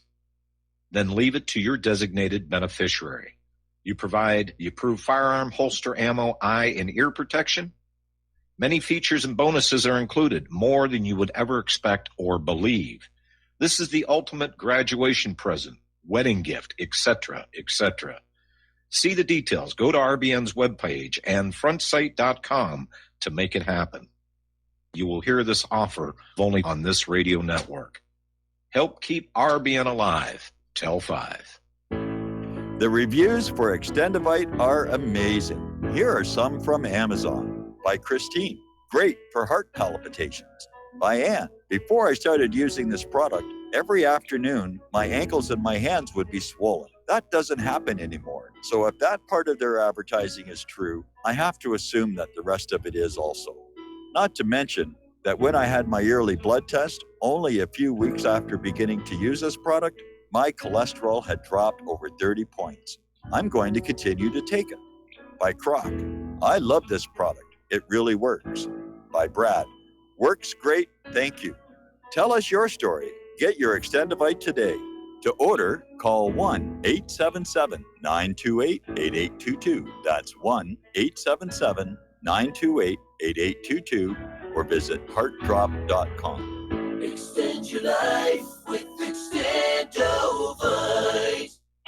Okay, nurse, let's get this man to the ER stat. Right away, doctor. We see this every day. Heart attack or angina pain due to blocked and clogged arteries. Chelation can remove obstructions or blockages from arteries and help avoid painful and expensive surgery. Now there's Angioprim. It's a liquid oral chelation product that you take with juice. You start to feel the results fast. Angioprim increases blood flow all over the body, and that means more energy and strength to take on the day with less aches and pains. 60 years of research has gone into chelation, and Angioprim is the result. A safe and easy way to unblock your veins and arteries from buildup that slow circulation. Paging Dr. Jones. Please report to the emergency room right away. Log on now for a special radio offer from Angioprim. That's angioprim.com/radio. ANGIOPRIM. Angioprim.com/radio or call 877-882-7221. That's 877-882-7221. What this country is coming to, I sure would like to know.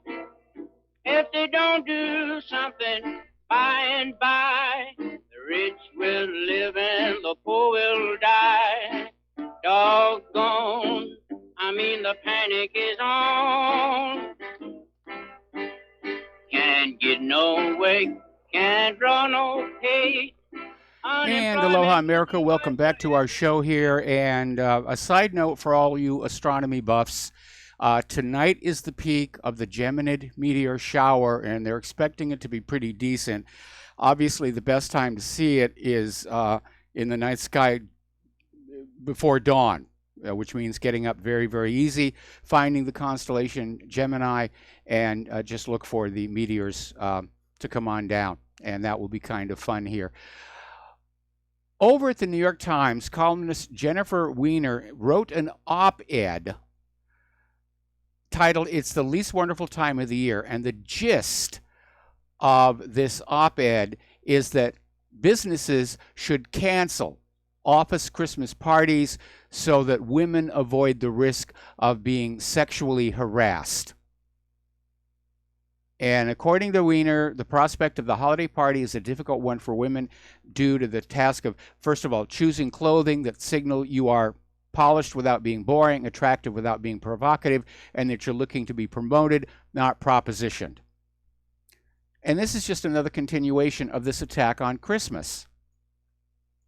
I mean, Rudolph banned, Frosty the Snowman, racist, White Christmas, racist.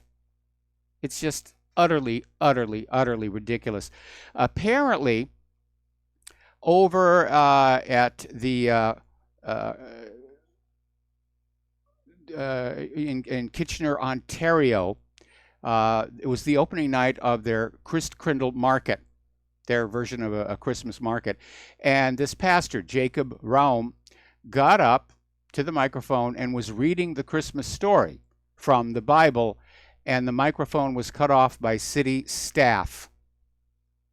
And at first he thought it might be an accident, but then he said, looking at the staff, said it was clear that it was intentional.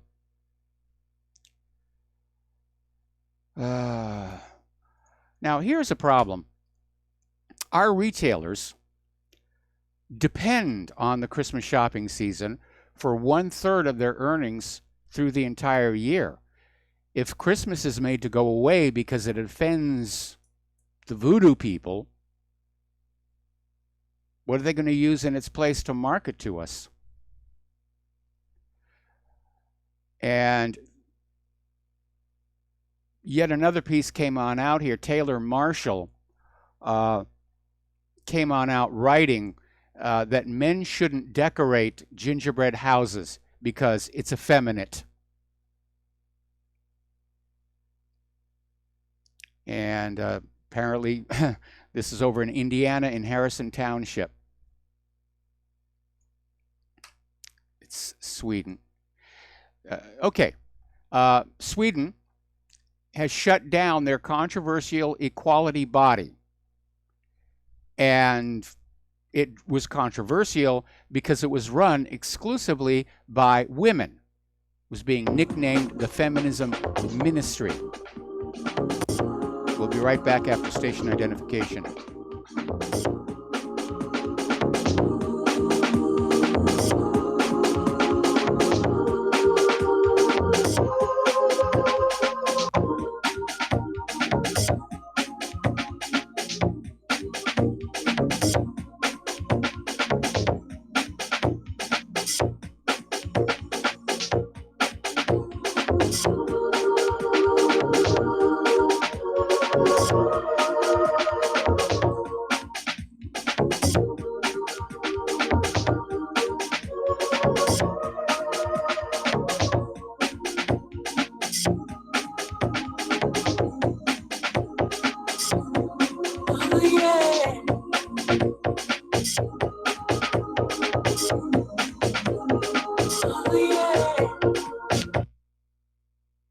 This is too good to be true, except this time it is real. 100%. No joke. How about a $25,000 membership to Front Sight Firearms Training Facility as a thank you bonus for a one-time donation to RBN of only $400? It is a Commander lifetime membership with no yearly fees or dues. The training is free for the rest of your life with over 50 different classes. Then leave it to your designated beneficiary. You provide the approved firearm, holster, ammo, eye, and ear protection. Many features and bonuses are included, more than you would ever expect or believe. This is the ultimate graduation present, wedding gift, etc., etc. See the details. Go to RBN's webpage and frontsight.com to make it happen. You will hear this offer only on this radio network. Help keep RBN alive. Tell 5. This is RBN, the Republic Broadcasting Network.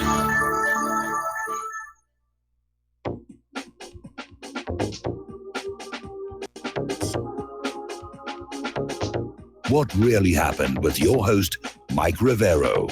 The history the government hopes you never learn. Here is your host, Michael Rivero. And aloha, America. Welcome back to our show, hour number 3. The phone lines are open, 800-313-9443. So we're talking about this situation in Sweden where they had this Swedish Gender Equality Agency, which was unveiled by the government of Sweden last January. And it quickly caught the nickname the Feminism Ministry because it was run exclusively by women.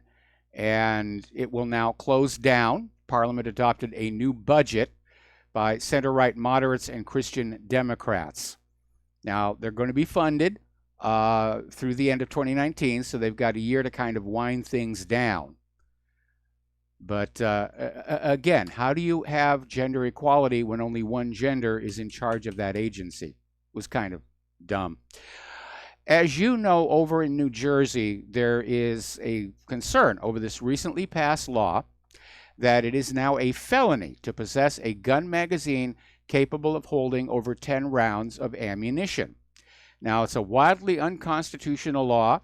It instantly criminalizes hundreds of thousands of New Jersey citizens who legally acquired normal capacity firearms magazines, which include 17-round pistol magazines and 30-round rifle magazines, as tools of self-defense.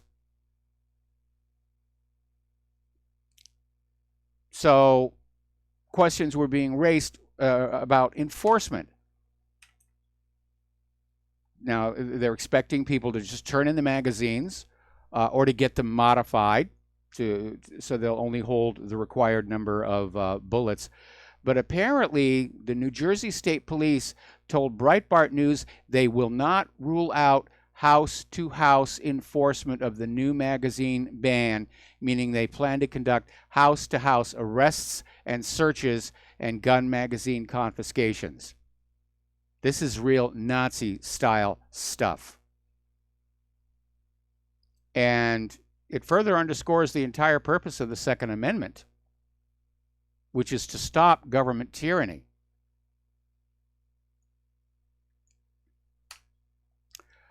Okay. A new report on the Marjory Stoneman Douglas High School massacre has called on police to investigate 7 deputies it claimed did not respond fast enough. The Marjory Stoneman Douglas High School Public Safety Commission found that the Broward Sheriff's Office displayed deficiencies in everything from training and command to individual performance in response to the Parkland shooting. And they're recommending the Sheriff's Office investigate the performance of 7 deputies who failed to engage the gunman despite hearing gunshots at the school. Of course, as that caller was mentioning before, that was another setup. And the shootings were actually done by these 4 guys in military attire who were photographed exiting the back of the school.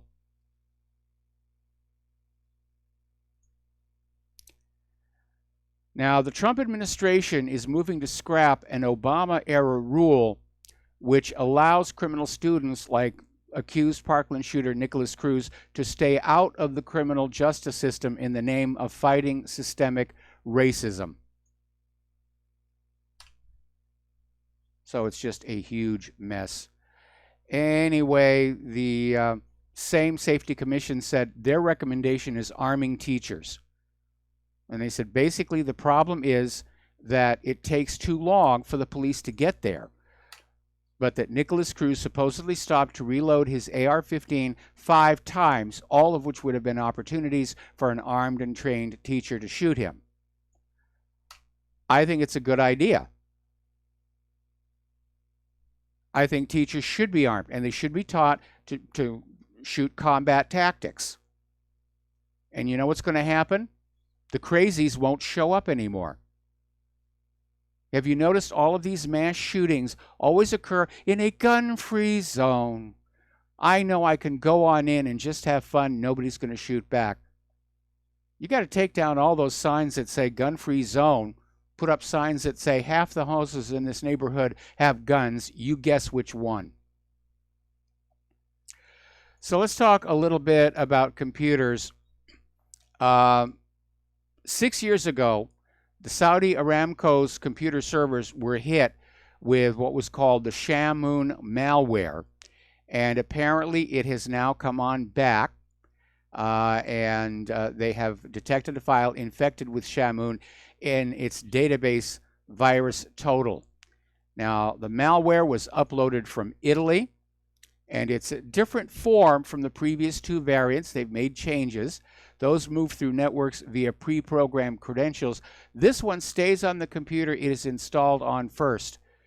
There is no command and control infrastructure that would allow the attackers to communicate with the virus, and what the virus does this time is encrypt all files irreversibly rather than replacing them with politically significant images. So this is an attack weapon. This is a malware sent into somebody's servers to permanently, irreversibly encrypt all the files to make them useless. We're going to do a shout out now to our on-air affiliates who are just now rejoining the network. And this may be a new trend because over at techdirt.com, they have a story about how British spies are saying that they're moving away from bulk data collection, and instead they're learning how to focus on bulk equipment interference. Now, the problem with bulk data collection is there is so much of it and no real way to sort through it all to find what you're looking for. That's why NSA really never found any terrorists here. So the British spies are now focusing their efforts on mass interference with electronic devices. And at the time the Investigatory Powers Bill was passing through Parliament, it was signed into law in 2016. Electronic interference hadn't been used, but was already seen as an alternative to bulk interception. So they want to go on out and just jam your machines here. Okay, there is a company called BriefCam, and they put out thermal imaging surveillance cameras, and their latest model allows police to identify people by gender, body size, and more interesting, skin color. Now, thermal imagers, yeah, you can pretty much figure out the gender and the body size. Skin color, that's pretty interesting. And apparently this is their Video Synopsis version 5. And it's hooked into apparently a system where they can identify individuals in cars in real time. So we're being surveilled here. Now, as you know, I'm using DuckDuckGo as my search engine for the most part. And the CEO of DuckDuckGo has come on out saying that Google is using location data that puts entire zip codes into politically biased filter bubbles. In other words, they're filtering what people are reading, and they're changing the filters based on where they live so that people in different neighborhoods are getting different information. So this was coming from Gabriel Weinberg in an interview in Business Insider. So the filters are changing based on where you are here. Down in Australia, the Australian Competition and Consumer Commission has recommended overseeing the commercial activities of Google and Facebook in order to protect smaller tech firms. In its preliminary report released Monday, the ACCC called for a powerful new body which would have the authority to demand information as to how the two companies adapt their algorithms and investigate how both giant tech companies might be interfering in politics here. So let's go on back here. Okay. Now, interestingly enough, down in Tennessee, U.S. Representative-elect Mark Green is a vaxxer, a vaccine truth person. And he's told constituents he believed vaccines may be causing autism, questioning the data from the Centers for Disease Control and other institutions that claim to disprove such a theory. Well, we know that the main paper from the CDC was a fraud. One of the authors blew the whistle and said the data was cherry-picked to get the result the CDC wanted. So Republican Mark Green, who's the congressman-elect from Clarksville, who also happens to be a medical doctor, expressed hesitation about the CDC's stance on vaccines. He also said he believes the Federal Health Agency has fraudulently managed the data, which, yes, we know they have. Now, his remarks came in response to an audience question at a town hall meeting in Franklin from a woman identifying herself as the parent of a young adult with autism, and the woman was concerned about possible cuts to Medicaid funding, at which point Green said, "Let me say this about autism. I have committed to people in my community up in Montgomery County to stand on the CDC's desk and get the real data on vaccines, because there is some concern that the rise in autism is the result of the preservatives that are in our vaccines." So good for this guy.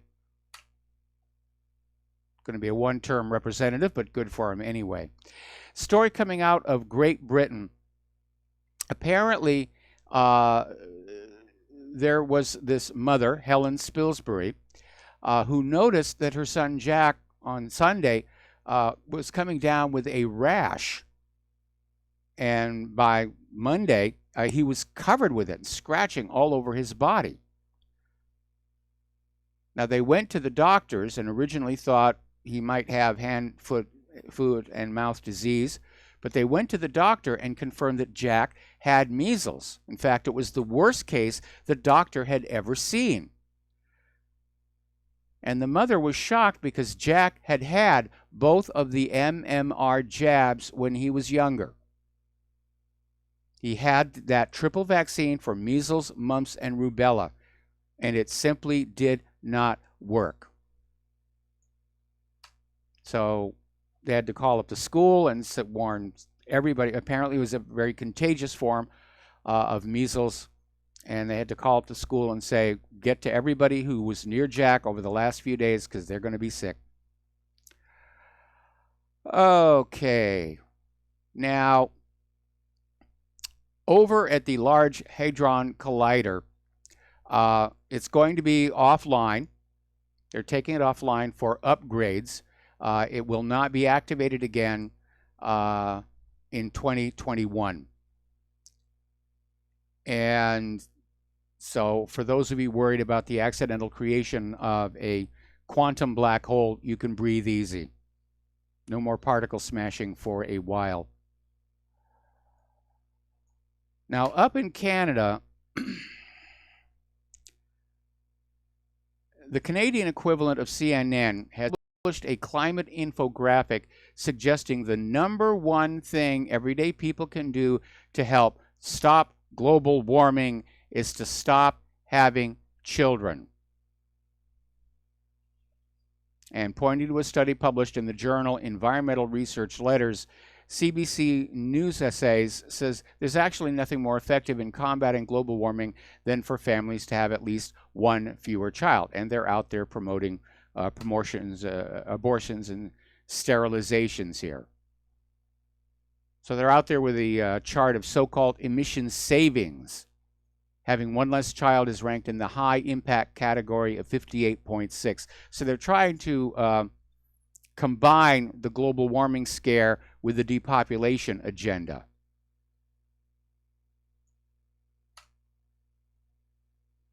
Now, Al Gore, former vice president and environmental activist, is out there attacking Donald Trump's position on climate change, saying that it could boost global efforts to tackle so-called global warming due to the president's previous remarks on the issue. And he went on to say that much of what Trump says is nonsense. This from the guy who predicted the Arctic would be completely ice-free by 2014. And we know that the world is not warming. Winter has come early, it's come hard, it's probably going to linger well into the spring. Now, score one for Virgin Galactic because they completed its longest rocket-powered flight ever on board the spacecraft Unity. And they flew high enough where the two pilots on board became the company's first official astronauts. And Richard Branson was on hand to watch the moment. So they're basically one step closer to space tourism. And well done. Very well done here. Meanwhile, coming in from Mars, NASA has released InSight's first selfie from the surface of the red planet, which was made up of by swinging the camera around, taking multiple shots, and merging them together. Now, it really isn't vanity. What they're doing is they're trying to survey the area underneath InSight before it puts down its instruments and starts digging into the ground. So that's just a good thing to be doing. And another story, this is out of IntelliHub, where new study shows evidence ancient Mars could have supported underground microbial life. Yeah, it does. We found it on Viking back in 1976. Last Tuesday, the cosmonauts that flew up to the International Space Station did a 6-hour spacewalk, the primary purpose of which was to examine the damage to this Soyuz spacecraft that was attached to the outside. And they went on out, they peeled back the thermal and meteorite shielding, they took a bunch of pictures, they took a lot of samples. NASA is saying it is too early to tell if the hull was damaged before or while in flight, and NASA is refusing to comment until the samples are being studied. And apparently the samples will be sent for chemical analysis when the spacecraft returns to Earth on December 20th. The one that's complete, not the one with the hole. It'll be interesting to see what they find. Okay. NASA's Juno mission is halfway through its science phase. And Juno, for those of you who don't remember, is this orbiter around Jupiter, and it's orbiting in a highly elongated orbit. So it goes way out. It's a 53-day orbit, and then there'll be a close passage. And it's flying this ground track that extends from pole to pole. So they're surveying the entire planet rather. And they're now in the 16th science pass of the gas giant, and they're collecting all kinds of interesting data. And if you go to the article, there are some beautiful, beautiful images. Okay. The Pope's finance chief and number 3 cardinal at the Vatican, George Pell, has been found guilty of the sexual abuse of children. Apparently, the jury deliberated for 3 days and handed down the guilty verdict. And if the verdict is confirmed, it will be the highest ranking condemnation of a church official for a crime of sexual abuse. Now, last year, Cardinal Pell requested a dispensation from his duties in Rome to travel to Melbourne to defend himself against the charges, which he's always denied. Now, the Vatican has not commented on the reports, but Cardinal Pell has been taken off of the Council of Cardinals. Meanwhile, the Vatican is calling for urgent action and decisions to stop climate change. Translation, pay no attention to that cardinal who just got convicted of child sexual abuse. Global warming's going to get you. Pope, can't you just call up God and tell him to turn down the thermostat? We're going to take a break for commercials, and we will be right back. Join us on the air, 800-313-9443.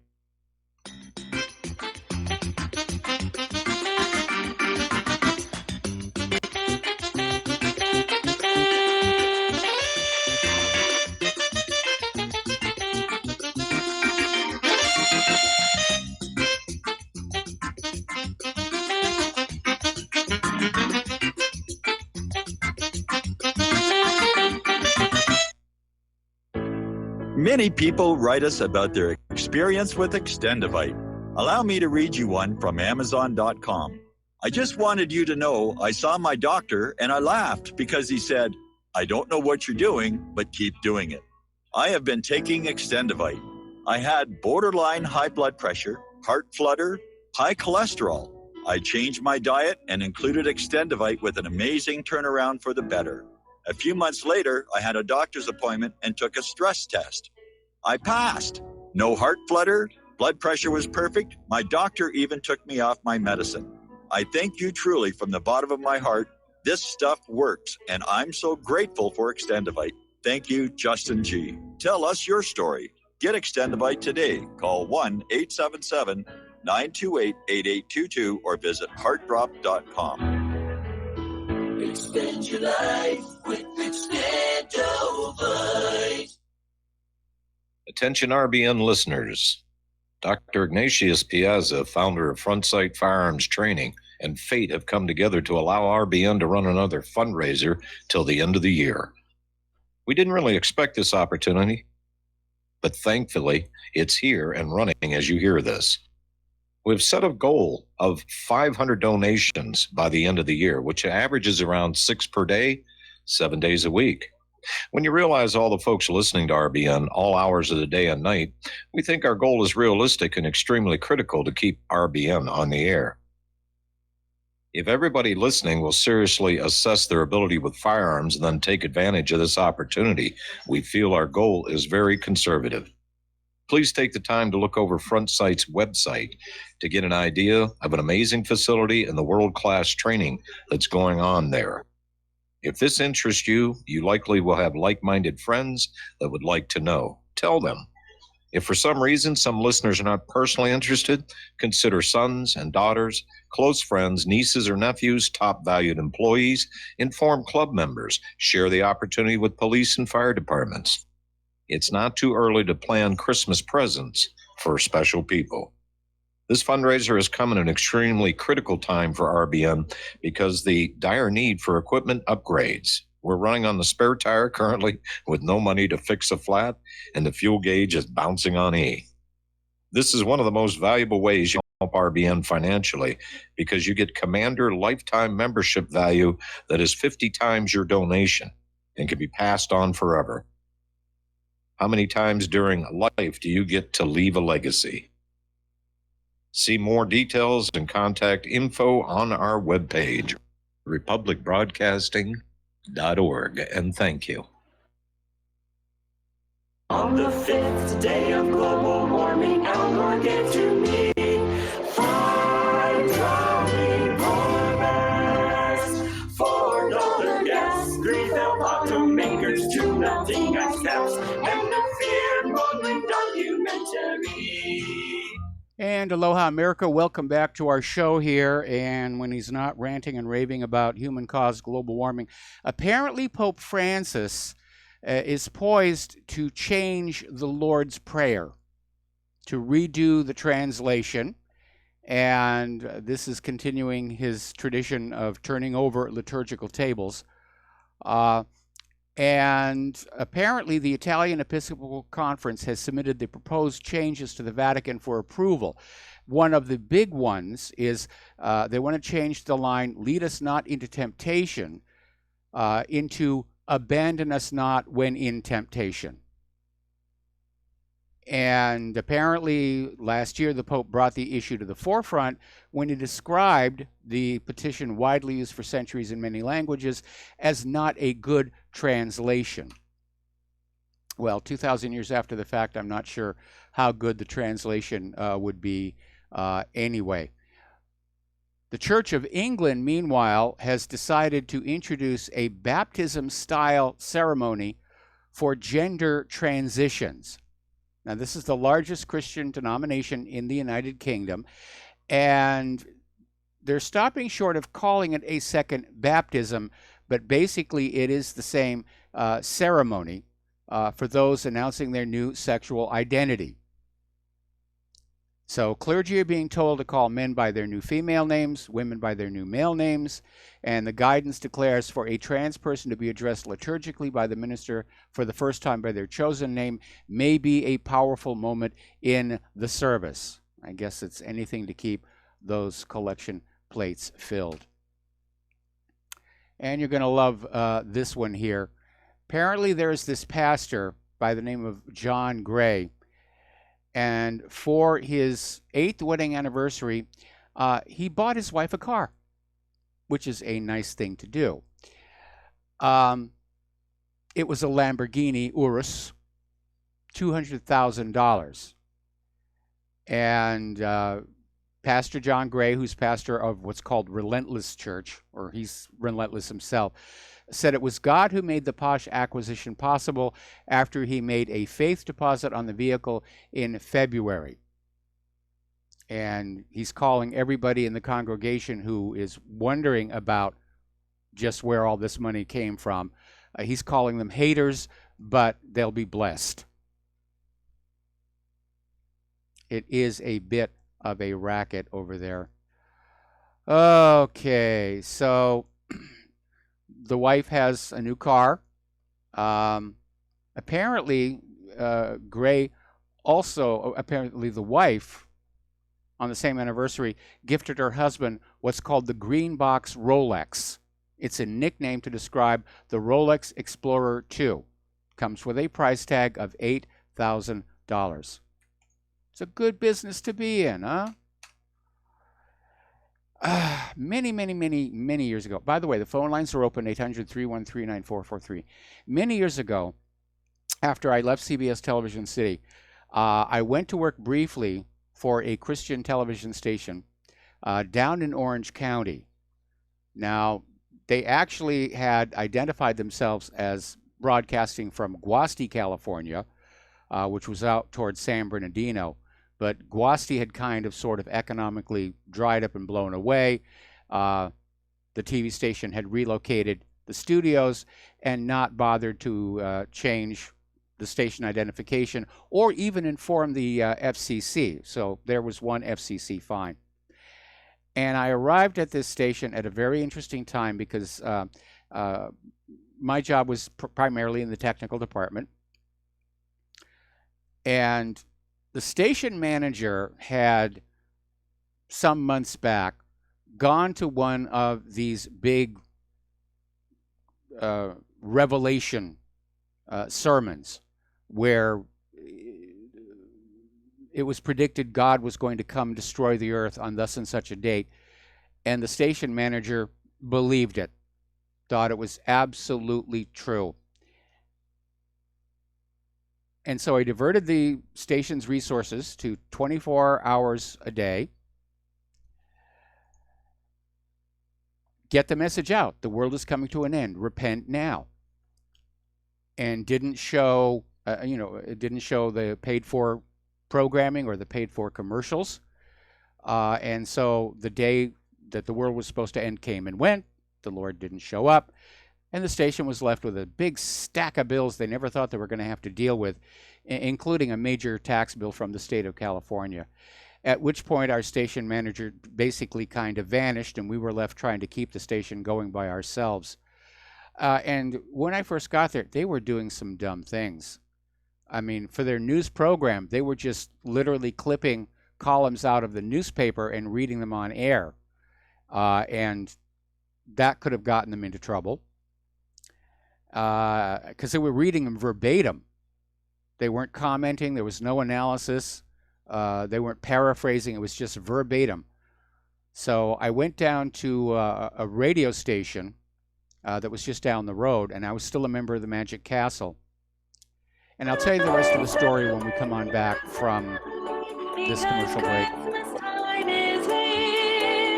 Let's sing and shout, let our voices ring out, let them echo into next year. Celebrate, celebrate, let us celebrate, as the days pass on their way. Share the gift from above, the power of love, so that every day's Christmas. You are tuned in to the Republic Broadcasting Network. Visit our website by going to republicbroadcasting.org.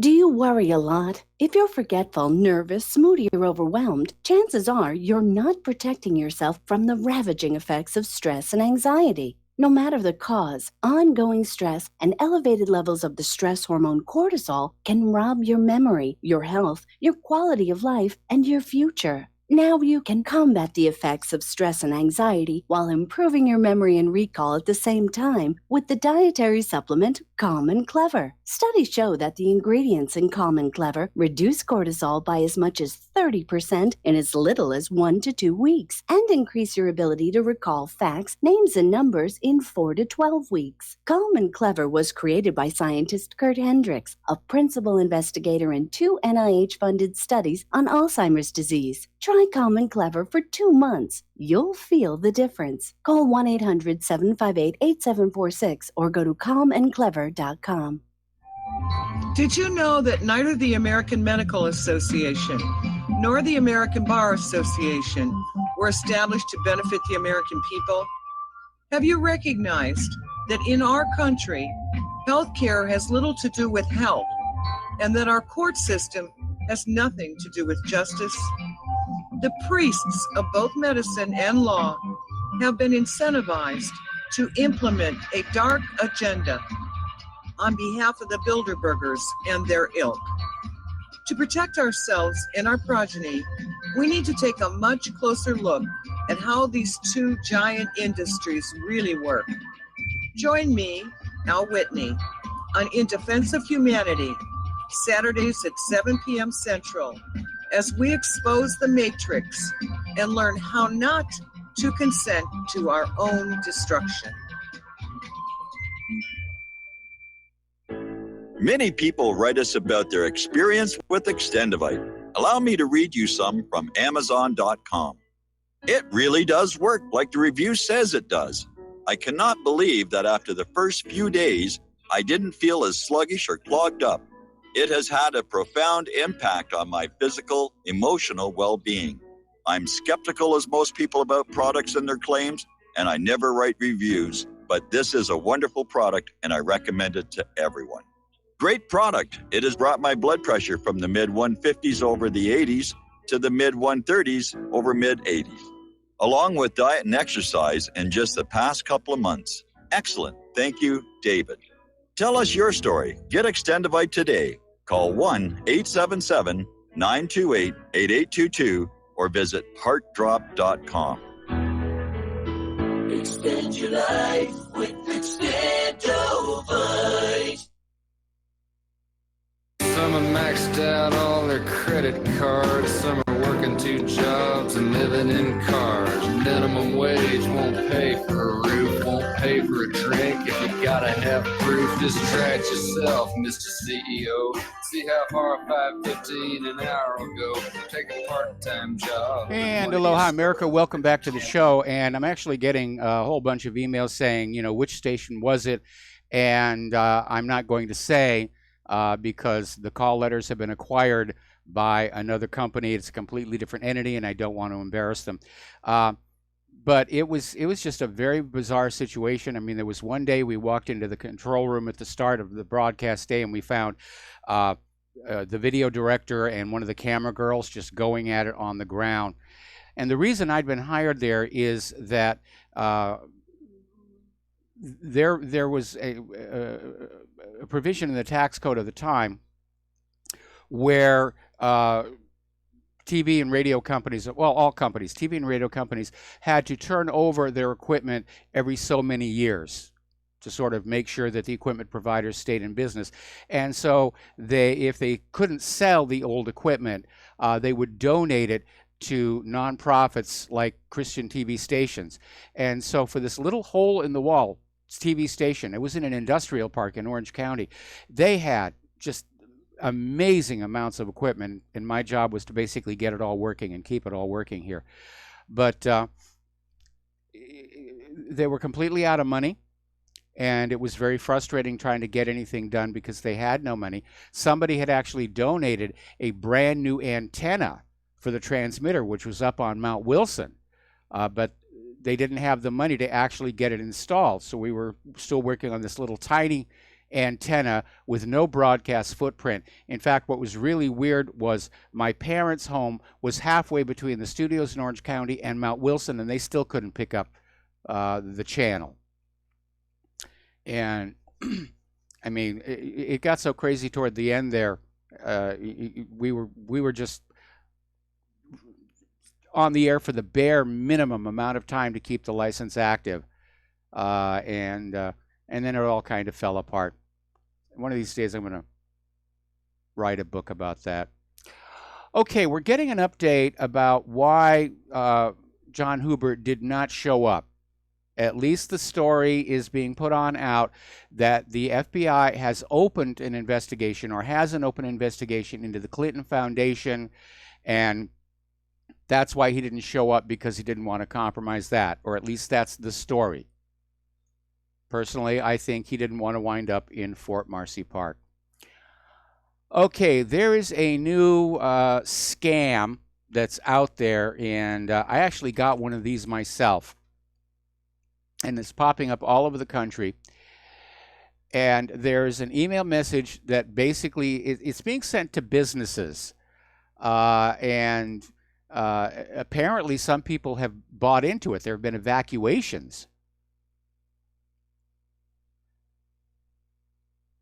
And basically what the email says is that one of your employees has been compromised and works for me, and they have planted a bomb inside your place of business. And unless you send blah, blah, blah, blah, blah Bitcoins to this wallet address, the bomb will go off and your business will be destroyed, and other businesses will pay more in Bitcoins because of the example. So this is happening all over the country. I even got one of these. I think this is upping the ante on the one about, hey, we hacked into your webcam and we caught you abusing yourself in front of the porno pages.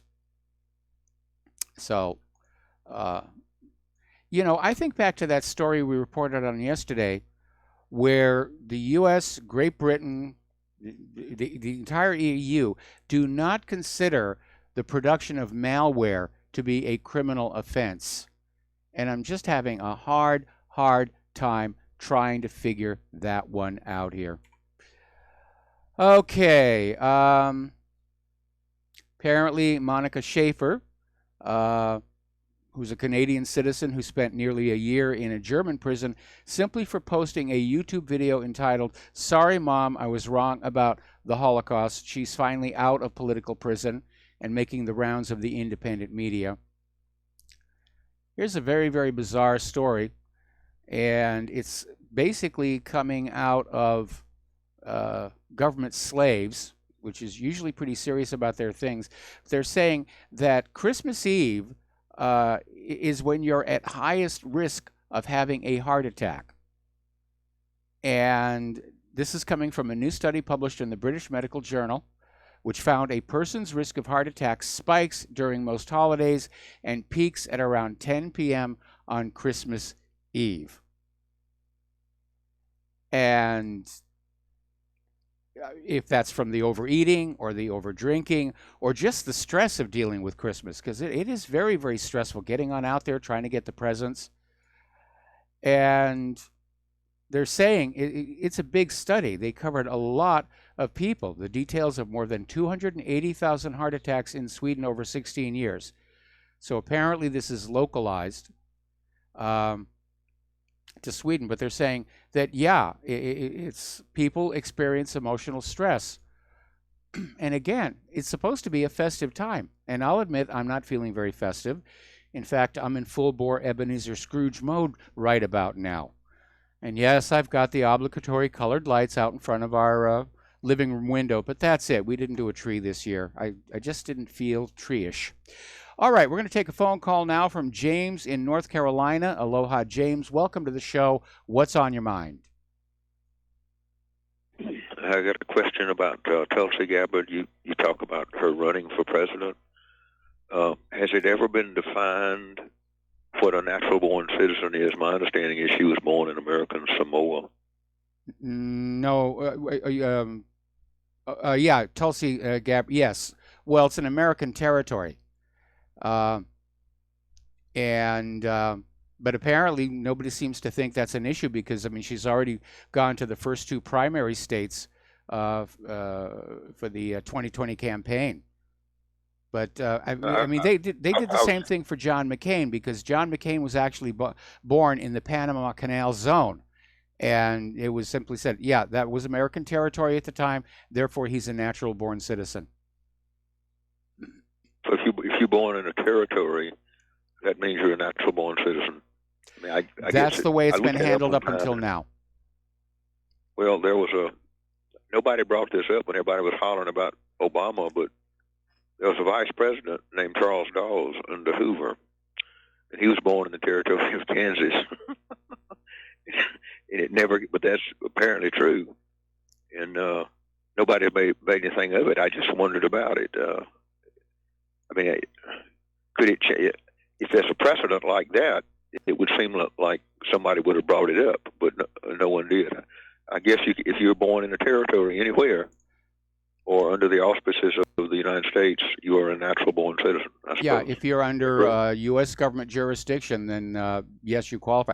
The reason everybody kicked up a fuss about Ted Cruz is that he was born in Canada.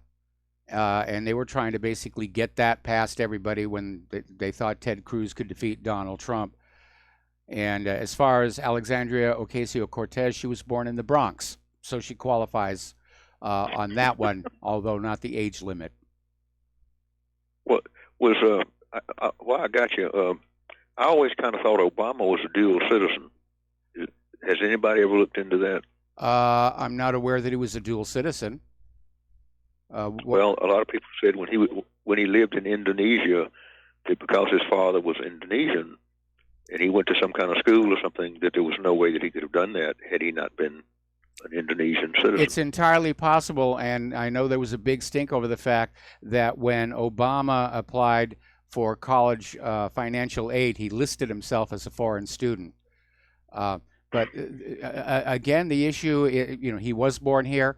I know people who knew the family, and I've confirmed it. The reason for that faked birth certificate, and by the way, this was very common back then, okay?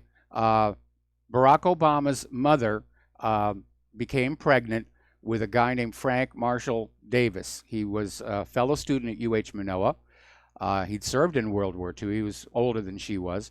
And he was funding his way through college as a pornographer. And Mom was one of the models. And things just got out of hand, and little Barry was born.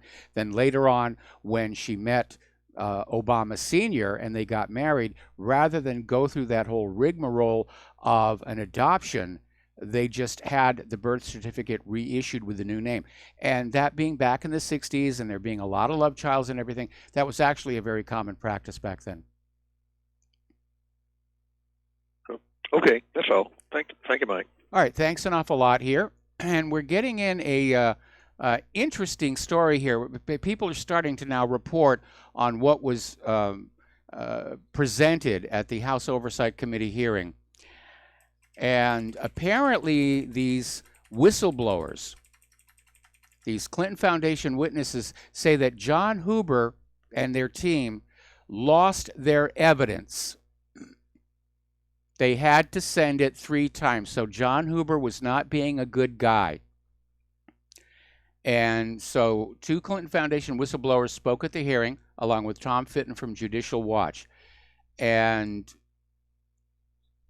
Meadows told the audience today the Department of Justice was unwilling to make John Huber available for the hearing today. So that little Twitter saying that Huber couldn't testify because of the active FBI investigation, more fake news here. So Huber was assigned by then Attorney General Jeff Sessions to investigate the controversies about Hillary Clinton and the Clinton Foundation. Was obviously part of the cover-up. That government is just rotten to the core.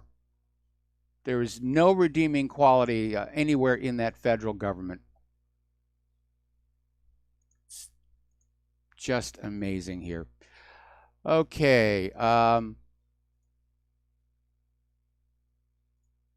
Excuse me. More stuff is coming in.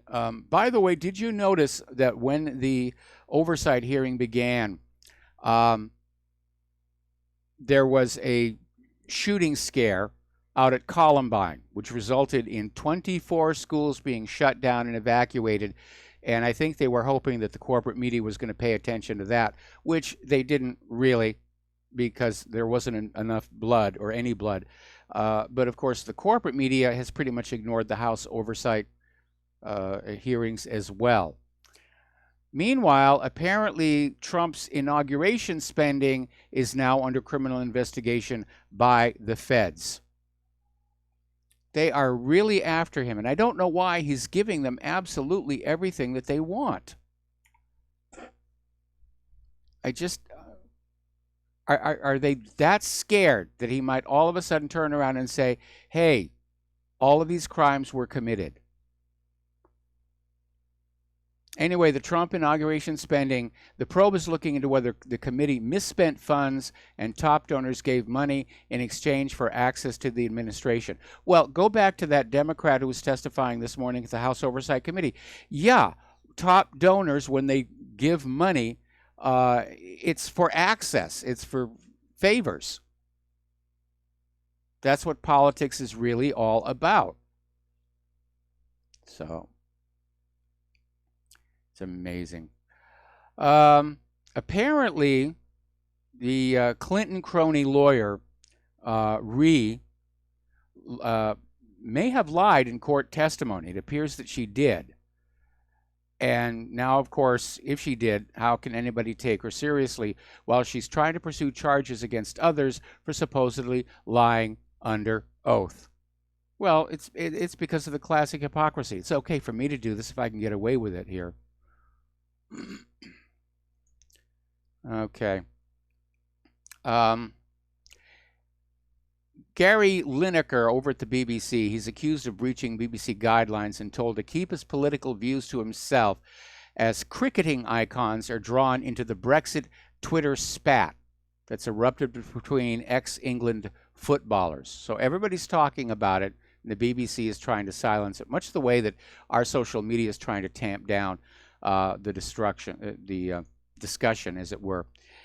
Let's see. Yellow vests are spreading to other countries. We already know that they're in Sweden, Netherlands, and up in Canada. So that's really going to... I really do think that is going to be something significant. It's just got so much momentum, and if you really think about it, the issues that are driving the protests, they're universal. These are not problems that are simply confined to France. They're problems we're all dealing with all over the world. And I think it's great that people are standing up and making their displeasure known. I don't want to see it go violent, but I recognize the possibility that it very likely could. All right, now, let's see.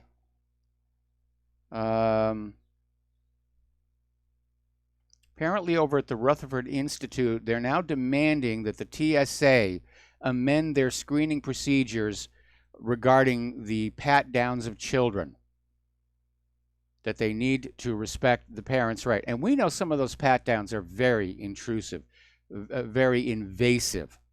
And they've brought Claire to tears when she's had to go through that, because she doesn't want to go through those scanners. We don't know what that's doing. All we know is that somebody made a fast buck putting them in the airports here. Okay, somebody, hang on a second. I got an email regarding that story about Christmas heart attacks. I can tell you from personal experience that we see a lot of myocardial infarctions after a good snowfall. Utah, when I lived there, reason shoveling heavy snow is very cardiac. If you have any narrowing in your coronary arteries, you will find out when you start to throw heavy snow, clearing your driveway. We made a point to move out patients from the ICU on those days. We expected significant snowfall. Well, that actually does make a lot of sense. That really does make a lot of sense. All right, we're coming up on our final commercial break for the day here.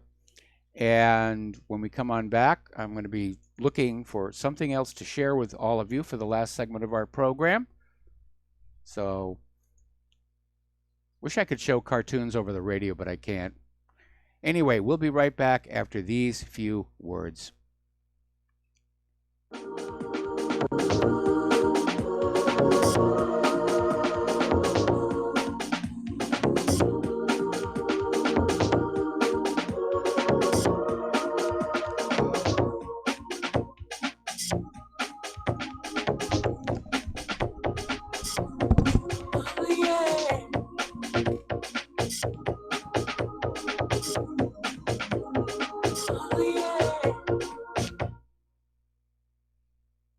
Homeowners, if your lender has gone out of business or sold your transaction to another lender or servicer, you may be the victim of a wrongful foreclosure, resulting in the loss of your home. If you've already lost your home, are in foreclosure, or even in good standing, you can challenge the mortgage transaction's illegal issue, and your property can be restored to you, and your foreclosure can be stopped or reversed, and the mortgage transaction declared unenforceable. State laws, U.S. title codes, the Uniform Commercial Codes, and U.S. Supreme Court rulings have upheld that defective mortgage documentations can reverse or stop foreclosures and enforce property title claims in favor of the homeowner. We are having successes in stopping the process of foreclosure, the enforcement of the foreclosure judgments, the sale of property, and evictions after the sale. We are not attorneys, and we don't give legal advice. We are a professional team of legal researchers, providing forensic mortgage audits and expert witnesses. We have the knowledge to produce the evidence and enforce laws regarding your legal issues. We've been in business for 12 years without a complaint. Consultations are free, and we provide a free title search to confirm if your mortgage has legal defects. Please call 855-253-3748. 855, 2, keep it today.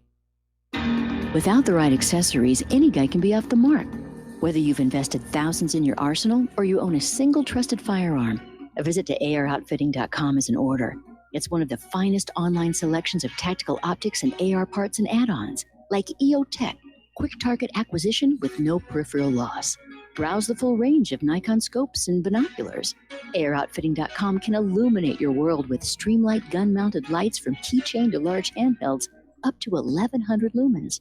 Find some stability with Battenfield Tactical Bipods. AirOutfitting.com has CMMG gun parts, barrels, assemblies, handguards, part kits, and more, plus mag-full clips and magazines. I know I've got you excited, so take a breath. Head to AirOutfitting.com. The site's super easy to navigate and features a ton of technical info, including links to manuals. We also welcome vendor and manufacturer inquiries. Remember, if you don't see it, we can get it at AROutfitting.com. Tired of being lied to by mass media? It's growing more and more apparent today that news is received less and less through standard media outlets. Even with a growing audience every day, RBN is beginning to direct more efforts into social media. Social media and the use of the internet is fast becoming the primary source of people for news, regardless of demographic. RBN has set out to provide some of the best news on the internet through republicbroadcasting.org, and also has begun to use the tools to our advantage by way of social media. Republic Broadcasting is now operating a Facebook page to function as yet another avenue to have our collective voice reach new audiences across not only America, but across the globe as well. The Facebook page features not only news, but also an RBN player to listen to our broadcasts. Get involved by visiting facebook.com/Republic Broadcasting and liking our page and share it with your friends and family, because you can handle the truth. Some are maxed out all their credit cards. Some are working 2 jobs and living in cars. Minimum wage won't pay for a roof, won't pay for a drink. If you gotta have proof, distract yourself, Mr. CEO. See how far $5.15 an hour will go. Take a part-time job at one of your stores. I bet you can't make it here anymore. And aloha, America. Welcome back to our show, last segment of our program today here. And a quick reminder that tomorrow's Friday show and the lovely Lady Claire will be with us. So I know you're all looking forward to that. We're getting more and more information about what came out of the House Oversight Committee hearing. And apparently some of these forensic investigators testified the Clinton Foundation operated as a foreign agent early in its life and throughout its existence, and did not operate as a 501c3 charitable foundation as required by law, and it's not entitled to its status as a nonprofit. And this is very explosive testimony, because if in fact it doesn't qualify as a 501c3, then the Clintons are personally liable for millions of dollars of taxes on all that money. But again, it looks to me like it's a stonewall. I mean, that news that Huber didn't testify because the Department of Justice wouldn't let him. The news that Huber's team literally lost evidence sent to them 3 times. It's obviously part of the cover-up. This government is irretrievably, unrecoverably corrupt all the way through. And I know what's going to happen after January 20th. We're going to see the infighting is going to get even worse. The Democrats are going to go after Trump, try and find anything they can nail him on. We've got that incoming attorney up in New York that's out there. He's openly declaring he is going to take the resources of his office and sick them on Trump and Trump's family and Trump's circle of friends, trying to find anything. I don't understand why they hate this man so much, other than that he was an outsider. He came in from outside. He's not part of the machine. But he's giving them pretty much everything they want. The only apparent real point of contention is that border wall, the immigration policy. The Democrats want the borders open because they register those illegal immigrants to vote, which they're not supposed to, and they vote, and it's shifting elections. And that is one reason why California shifted so dramatically from the Republicans to the Democrats during the midterms. They just flooded those districts that were right on the border with these illegal immigrants, got them settled on in, and just said, go vote Democrat.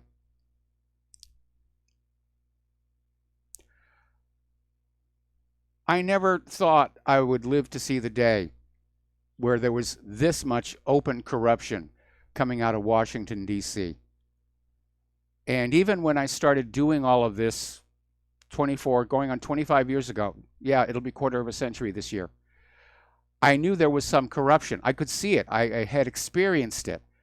I didn't realize it was so pervasive throughout the entire system. And I hope it all comes crashing down. I really do. That would be good for the United States. It would be good for the rest of the world. Okay, there's the music time for me to get on out of here and get something useful done with the rest of the day. Please stay tuned for John Stadmiller. I'm sure he's got lots of stuff he wants to tell you. Please take what you learn here, share it with everybody that you know. Do word of mouth or email. the corporate social media is a desert now. So please donate to Republic Broadcasting. Donate to whatreallyhappened.com. We'll be back tomorrow, Friday. Aloha, America.